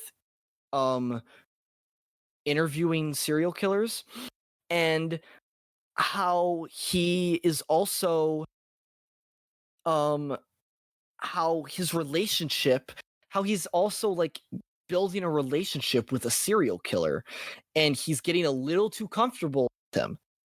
Oh yeah, and it's and I mean that's why he has a crazy panic attack, because it's pretty crazy. So that's what I wanted to say. So the reason why I think that's very important to point out is because in season 2, it's very different. First of all, maybe in the first couple episodes it focuses more on Jonathan's character, but for most of the entire rest of the show, it actually focuses on the rest of the team. Yeah, it most prevalently Bill Tench. Yes, it very rarely focuses on him. Yeah, and his points are usually more like how he's relating to the case that they're working on, as personal things that you mentioned before. And I liked that they changed it, but I also didn't like some of the things they changed. And I'll say what I liked first. I really enjoyed seeing more into Bill Tench's character, because I loved that. It was so basically, like, if I could describe it to you, since you didn't see season 1, all I can say is basically Bill Tench kind of took over Jonathan Groff's kind of insight, in which we see more on Bill's life than Jonathan than anybody else's, really. Yes. So, and I thought that was super well done and super interesting, because man, he has a rough time. Oh my gosh, Brian! I don't know how much we can talk about Brian. Probably not a lot, but we can. But Brian, that's all I'm saying. Brian scares me. Brian scares me. He should. He fucking. And I'm very curious. I am so curious how real that whole thing is. That's a good question. I kind of wanted to look that up to see if anything becomes of that, because that'd be real interesting. Yeah, but that's one of the things that I feel like might not be. Yes, I agree. True. That might not be true for sure. But it was it's like maybe my favorite storyline of the whole season. I agree. And the reason it's so compelling. Yes, and the reason why I think it is so interesting and so compelling is because there's an episode midway mid-season. Maybe not mid-season, maybe it's actually later. It's episode 6 or 7. And it's when they interview Charles Manson. Mm-hmm. And they interview Tex. And the way that Manson gets under Bill's character's skin, because he's like, he's talking, Charles is just like saying stuff that, and he doesn't know that it's like, he doesn't know what's going on in Bill's life. He's kind of talking like crazy, but he's really nailing it. But it relates to Bill's that's what I'm saying. Issue. Yeah. And it's oh my God, it really bothers him, because he's like, he can't handle it, and you can see it in his expression and how he acts. Like he goes off the rails. Like he gets really. I thought he was gonna do something crazy. That's the most angry I've seen his character on the show.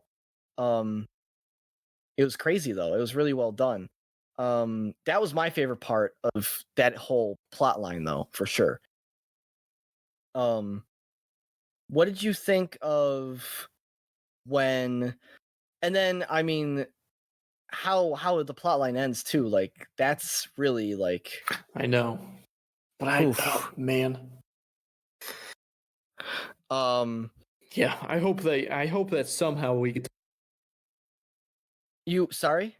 I hope that somehow we get to see more of that plot line develop. Yes, I agree. I mean, we will, I'm sure, but man, his wife did a great job in the show. Sure.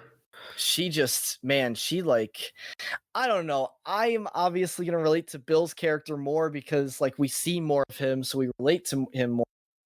But like, I don't know, man. I think he's getting a real shit hand right now. Well, he's got a lot on his plate, and it's not easy. For sure. And I think that's done very well. So that was really great. I also wanted to, but this is where I think the season kind of lacks for me compared to season 1, and where I think it kind of gets a little messy. I think season 2 gets messy when it goes more into Dr. Carr's life, and when they kind of explore Greg's like, well, no, actually the whole Greg thing didn't bother me. It was mainly when they just explored Dr. Carr's life. And the reason why is because it starts off good. Like, I think it's very interesting but then they kind of just, towards the end, I think they just throw it in there randomly. Yeah, because they have to. It doesn't work at all. I think you're right. There was a lot of potential for that storyline, and it falls flat throughout every episode. Yeah. And it's so, gosh, I mean, those were the worst scenes to just have to sit through. Yeah. And that's that's not saying anything on Anna Torv or anything like that, but those scenes were just by far the worst. Yeah, and she was great in season 1. I just didn't. They tried to do what they did with Jonathan's character last season, where they introduce someone in their life romantically, and then they show why that can't work in their profession. But with her, it just fell flat because it seemed like a repeat, and also it just didn't go anywhere. Like it didn't. I didn't feel like it served a grander purpose. No, not at all. And that's the difference between Jonathan's arc last season and her arc this season. Her arc just felt like a filler arc. Like she was paid to be in a certain amount of episodes, so they had to which is a damn shame. Yeah, it is. Another reason why, messy thing this season that bothered me was they kind of split. It just seemed very unfocused to me. Because sure, there's that whole plot line with Bill Tench's character that's fantastic. Mm-hmm. But other than that, you also have this plot line with Jonathan Groff getting panic attacks, which I thought was very interesting at first, but then it goes nowhere and it never comes back. They kind of leave that to the wayside. And I was like, that could have been that could have come back in the end, and it could have like really been super like tense. Like it could have really risen the panic attack towards the end there, like during like a big thing. I don't know. And like I just thought like that was going to be a much bigger deal, and they set it up to be a much bigger deal because it's like the first 3 episodes really like drive it home that he's having an issue with panic attacks. Right. And then it goes nowhere, and you never see it again once they start focusing on Bill's character more. So it kind of like, I don't know, it kind of stinks. I think there was a lot of misuse potential there. I also want to say the other thing that made it messy for me was the way they transitioned from the show being about interviewing the serial killers, like in season 1, to all of a sudden just becoming a crime show. Well, I'm fine with that. Yeah, I'm fine with that. I think they just did it weird. I don't get me wrong. I think the last few episodes of the show of this season are really good, and they're actually probably some of my favorites because they're so different from the rest of the show, because it's all about them trying to catch someone that they just can't. They're just not there yet. You know? I thought that was very interesting to watch. The issue is they just like transition. It just kind of goes from one thing to another thing out of nowhere, and it just is very okay. Here, blunt. I get that, but the only sense that I disagree in is that when the new director of their office comes in and really wants to push forward. I mean, that's basically all his characters talking about is like pushing forward Holden Ford's new unit. Yes. And so I think that it makes sense he would want them to go out and help with the crime like they do in Atlanta this season as a way of getting that out there. Yeah, I agree. And I think that's the natural progression of their unit. I know that. Yeah, like I that's just think what interviewing the serial killers is all for. Of course, I just think it happened kind of out of nowhere and really quickly. Like it just seemed really like, I don't know. Maybe it's just how it actually happened, and they just show it like that. But I just felt like they kept going back and forth on it, and then it wasn't a big deal, and then it became a big. It just like, I think they could have just transitioned it a little bit better, but maybe I don't know, because even then they do send Carr and Greg out to do an interview. Yes. When Holden and Bill are busy on the other case. Yes. And then they just kind of I see what you're saying. There's two other things. I think as much as I loved the Manson and the Tex interview, like that, those were one of my two favorite moments of the show. I think it was so fascinating to hear. Like, I just think it was super fascinating. I almost think though that episode was almost all purely fan service, because it absolutely was. It really didn't serve any purpose for the rest of the overall arching plot. Like, I thought they were going to go somewhere with the whole Helter Skelter, what he wrote in the book. Like, I thought that was going to mean something, but it was just something that happened. I just think that was one of those moments where it was like, this is like an episode like that'll like people will enjoy, but it really doesn't have to do with the overarching plot. Right. I think they just kind of wanted to throw in Charles Manson. And I mean, hey, watch, which is fine. I'll say this. It was great. Like, it was fucking incredible. Like that episode is amazing. I love that episode. I can't deny that it was fan service.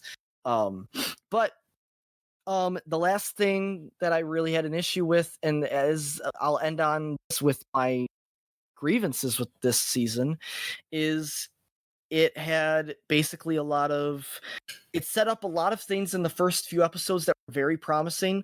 It's very weird, because the first few episodes of this show set up a lot of cool and interesting points and ideas.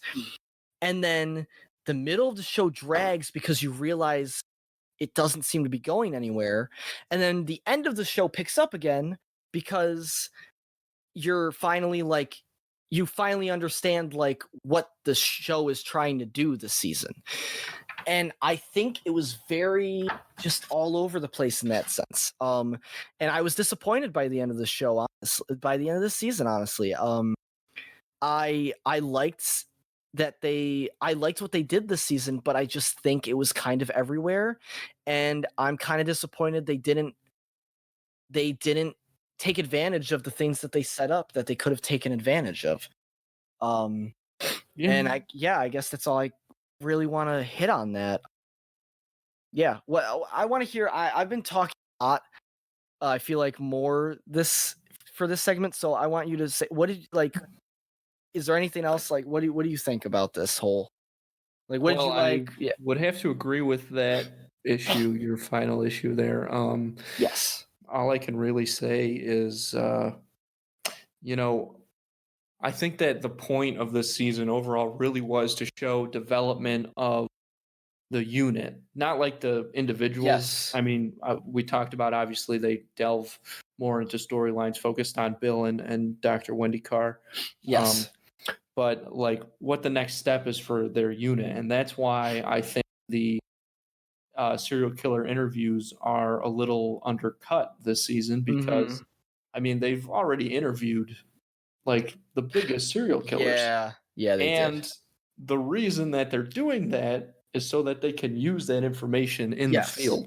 Yes. And so now we're getting to showing that. The other thing I thought was very interesting was as the unit starts to develop, the director head of their office, the bald fella, he starts sort of showcasing Bill at all of these corporate events for the FBI, making him sort of the face of the new unit as opposed to Holden, which I think makes sense socially. Yes. And they show that, of course. But what's really interesting is when their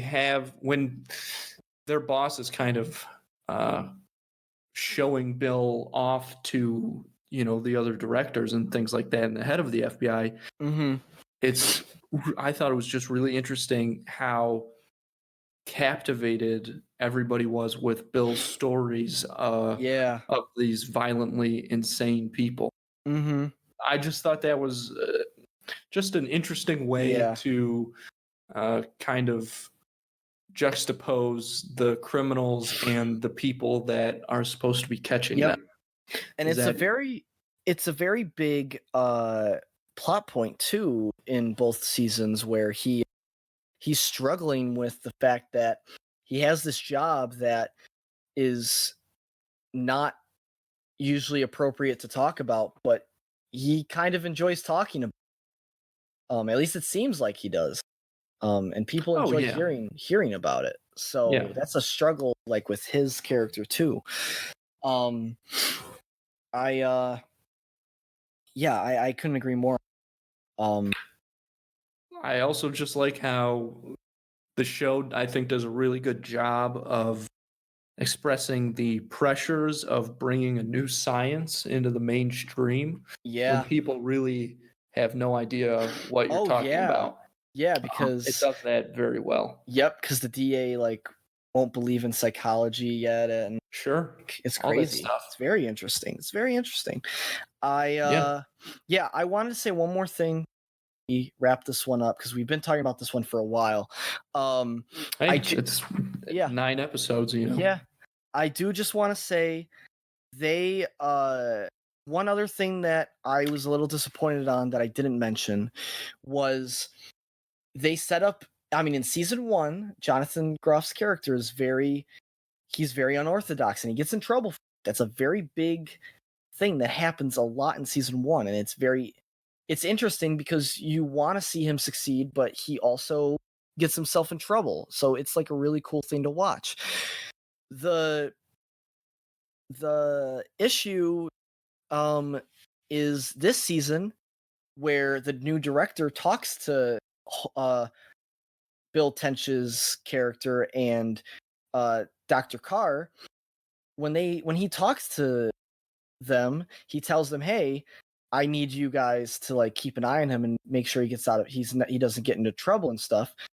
And that goes nowhere because he doesn't ever cross the line like he did in season 1. Season 1, he like constantly was crossing the line. Sure, but here's the other thing.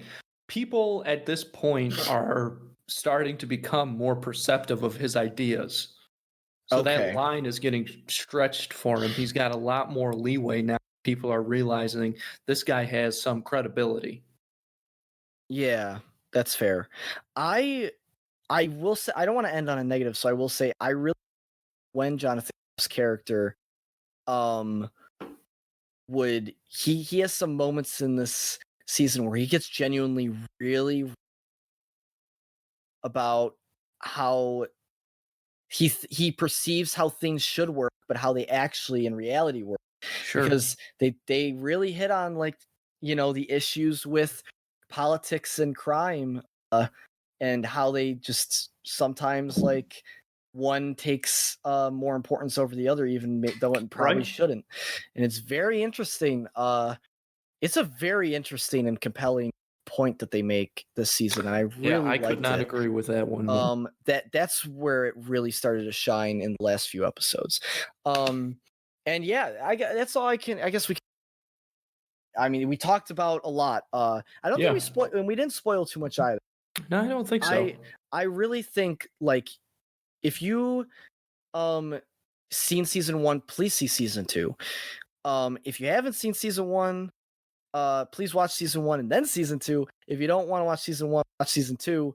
But I think personally, I will say, I think season 1 is a much better season. Like, not even like I just preferred it a lot more. I just had a lot more.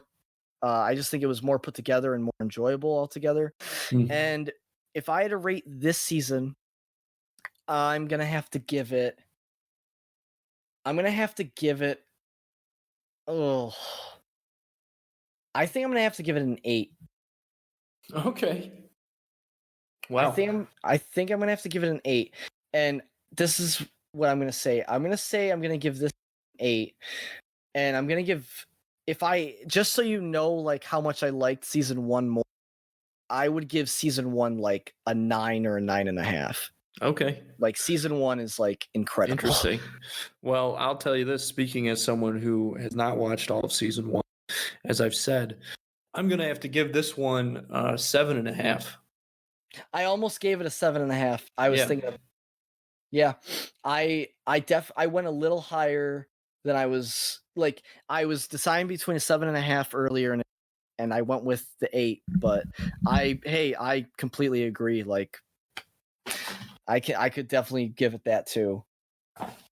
It's just it's a little messy sometimes, but absolutely. For the most part, it's pretty incredible. Honestly, that whole Dr. Carr storyline, I mean, it really bogs it down, sadly. Yeah. All right, man. Yeah, that was that. Let's talk about Hellboy. Yeah, for sure. So I'm really excited to talk about this one. You saw it more recently. I want you to. What's going on with this movie, Andrew? Oh, also, we're going to. I should always mention this. There will be. This is the throwback of the week. Hellboy 2000. These freaks, they give me the creeps. Really? Every time the media gets a look at them, they come running to me. I'm running out of lies. If there's trouble, all us freaks have is each other. What the hell is that? Something big. We will be talking about spoilers for this movie. So if you don't want to hear any spoilers, don't listen to this. If you want to watch Hellboy still and don't want to know spoilers, don't listen to this part. But yeah, so we're gonna do that, and so here we go. So there we go. Yeah, go for it. Yeah, so Hellboy 2004, written and directed by Guillermo del Toro, based on comics by Mike Mignola,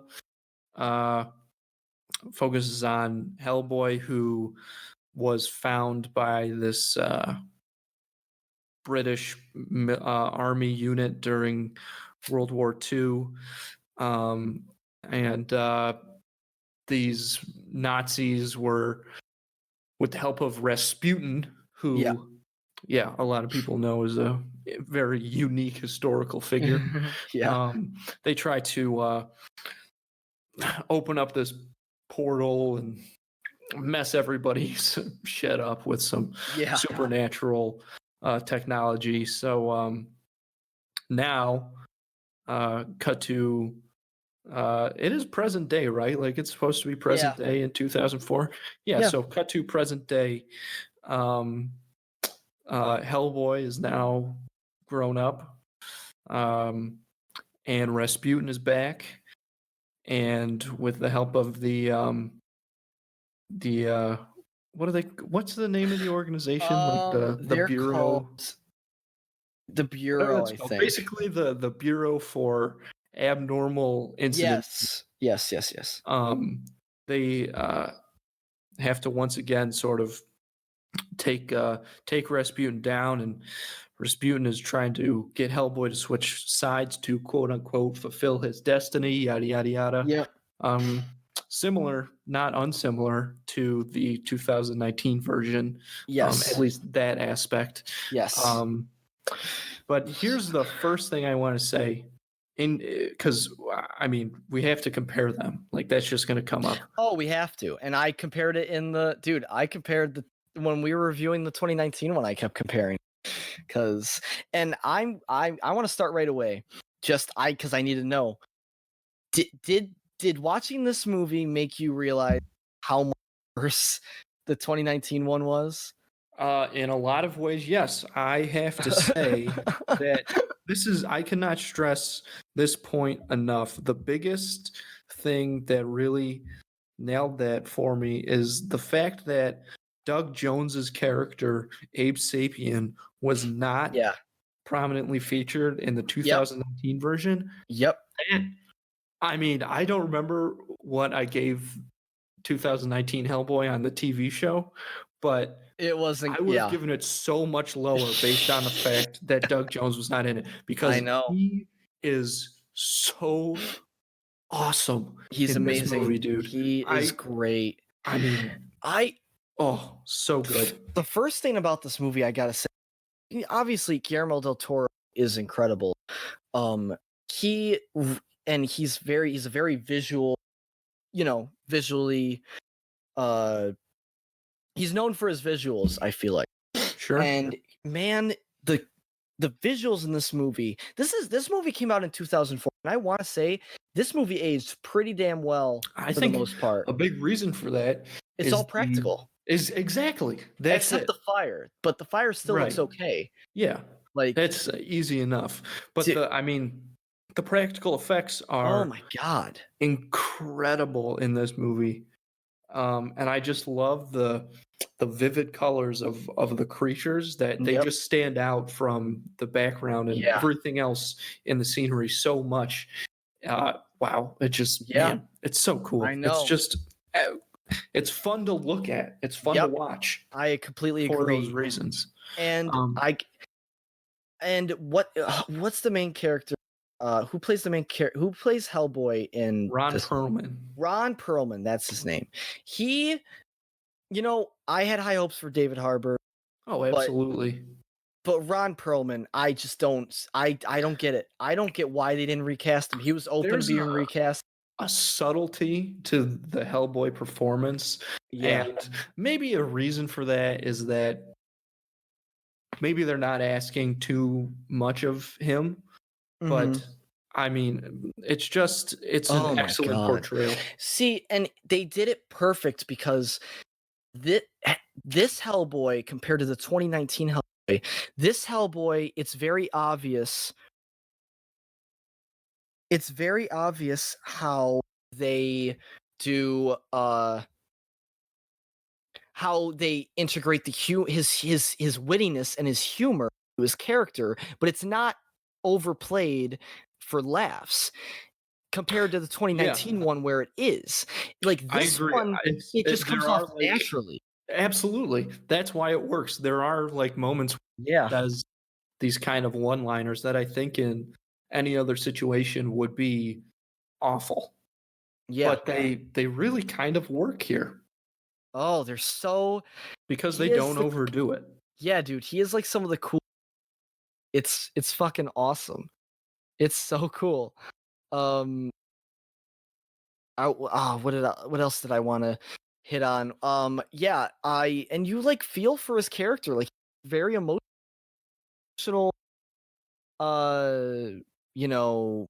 story. That's in a this great movie. thing that again they do in this movie that they don't do in the other one is that Hellboy's relationship with Liz, played by Selma Blair, really humanizes that character, and that's not an easy thing to do when he's like an 8 foot tall devil guy. You know what I mean? Yep. And like he loves cats, which is great. And he loves his dad. He does. Yeah. I loved John Hurt. Yeah, he's great in this. Yeah, he was awesome. Dude, and the action in this movie is good. It is good. Like, I liked it. I don't know. I think it was fun to watch, and it was well shot, and it wasn't too choppy. I don't know. No, it felt honestly, I don't know if this is an unfair criticism, but okay. It felt a little campy, the action sequences to me. Okay. And I'll say this, the second big action sequence almost worked for me because it was split into several sections. This is when they're in the museum and then they're outside and then he's in the subway. Yes, I know exactly which one. Yeah. That one lasted a while. It was too long. Okay. That's what I think. That's okay. And again, I can see that. This again, maybe this is unfair because it was 2004, but I really don't think that it is actually. Whenever Hellboy, he gets tossed around a fair amount. Oh yeah, in this movie, and whenever they, have somebody like hit him into a wall or something, the fact that the actor is being pulled by wires is like blatantly obvious to the point that it took me out of it. Oh, that is very true, actually. I never thought about that. That's very true. What did you I also wanted to bring up the end of this. Well, the big climax in this movie. He, breaks the chains and he gets his horns. Yeah. How much cooler is that moment in this movie compared to the 2019 version? Like, it's unbelievable. Approximately a million times, Joe. It's a million times, dude. When it happens in this movie, it's like, oh my God. Like, it's a great moment. It is so well done. Like, I love that moment so much. They do it perfectly. Like, it's great. And I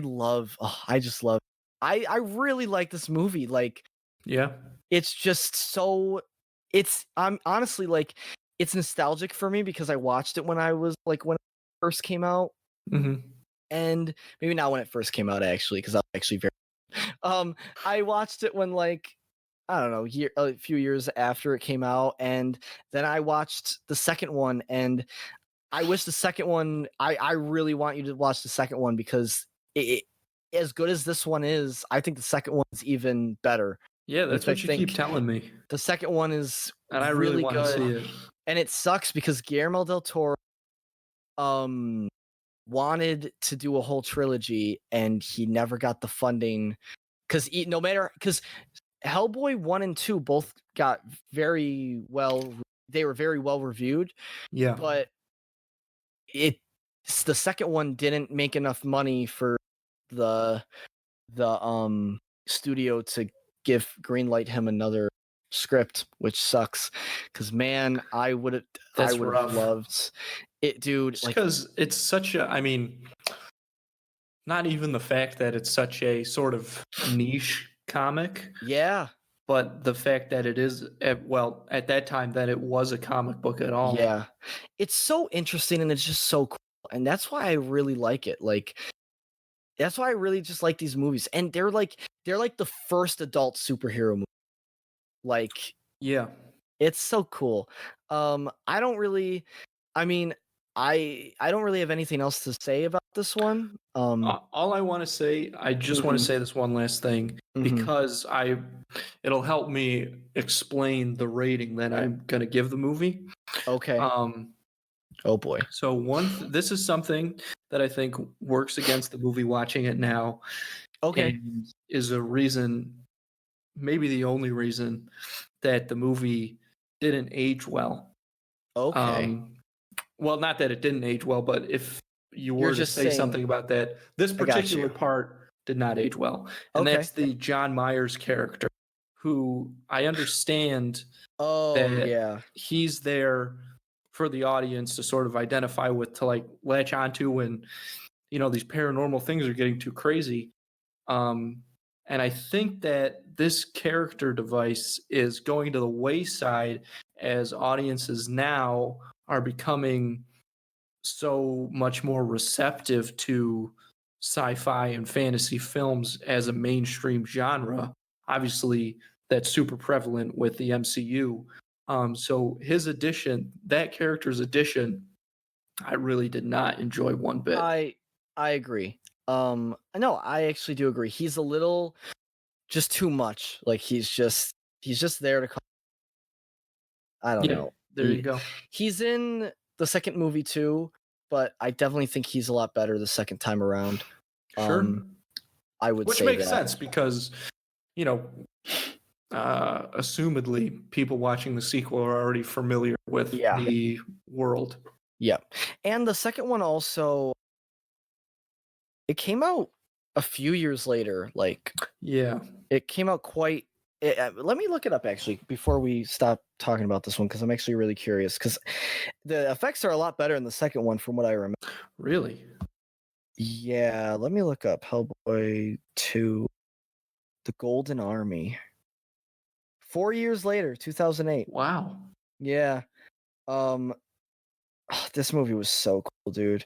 Yeah, I hope you get a chance to watch that one when you get a definitely chance. Want to. It doesn't have, you know, and I'll say it doesn't have the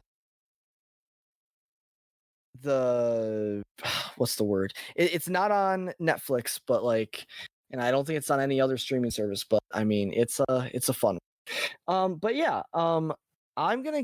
What would you rate this movie, Andrew? Yeah, so I'm a little worried that you're going to think my rating is kind of low.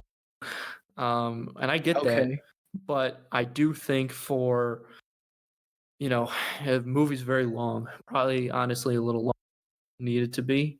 Okay. And with just a few of the other things that I mentioned, I did love this movie overall. I really did like it a lot. Yeah. But ultimately, I've got to give it 6.5 juice boxes. Wow. Okay.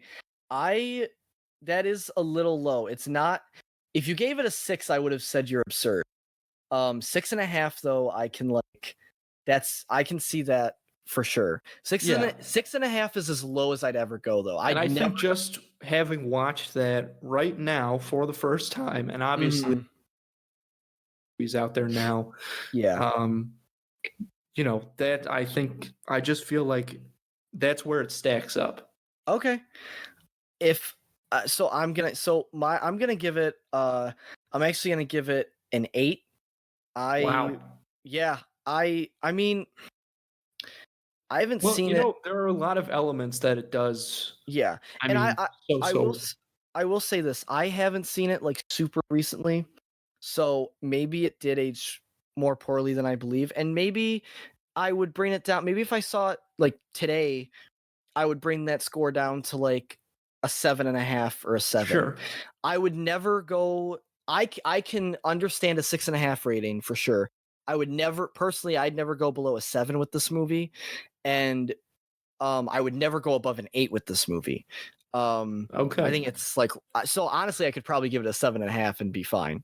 But that's what I'm gonna say about that. And the second one, I'd give the second one I'd rate even higher, because the second one's fucking awesome.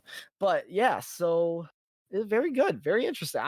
Hey man, I'm glad you finally got to watch it. No, me too. I mean, yeah, I'm really glad that we decided to do it this week. Yeah. So yeah, that's the 5th episode of Film Juice. Thank you to our sponsors again. Oh yeah, absolutely. Wonderful people. Yeah, like, man, I don't know what I'd do without some of these products. They've changed your life, huh, Joe? Honestly, like for better and worse. Right. So, yeah. Okay, I'm gonna cut it off here. Okay. What movie are we doing next week for the throwback? Harvey, one we talked about. Yes, I just couldn't remember what it was called. It's called Harvey. Okay. Yeah, with Jimmy Stewart. 1950. Okay, you wanna bring that one up? Sure. Okay, so yeah, whenever you're ready. All right, hold on. Okay, I got it. Yep. Thanks everybody for listening to this episode of Film Juice. Next week on the show, we're going to be talking about, for the throwback, is going to be Harvey, 1950, starring Jimmy Stewart. I really love this movie because I'm a huge Jimmy Stewart fan. So if you want to be a part of that discussion, watch it before the show. Yeah, because we are going to spoil it. And I've never seen it or really heard of it, so I'm excited to watch it. I like the one I like watching the older ones that like I've never seen before that are like, that are I like seeing them because they're really fun to like, see, because like we said, we've it's very good for I like getting the insight or stuff, you know what I mean? Yeah. Like what was the one we did? Midnight Cowboy. Midnight Cowboy. Oh yeah, I love that movie. That's not as old, but like that's why we do the throwbacks. We do the throwbacks for like stuff Midnight Cowboy and Treasure of the Sierra Madre. And we do these throwbacks because we want not only just for us to be more educated on films that we might not have seen, but also to, maybe introduce you guys, audience, new films and new experiences. And I think it's really cool. So yeah, I'm excited. No, yeah, Harvey, I wouldn't say it's necessarily compelling in the way that this Treasure of the Sierra Madre is, for example, but it's such a charming movie. I don't know. I'm excited to hear what you have to say about it. I'm excited to see it. Hell yeah. Awesome. Yeah. Well, that's the show this week. Thanks for listening, and tune in next week. As always, my name's Joe Dorado. And I'm Andrew Canada. We'll see you next time at the movies.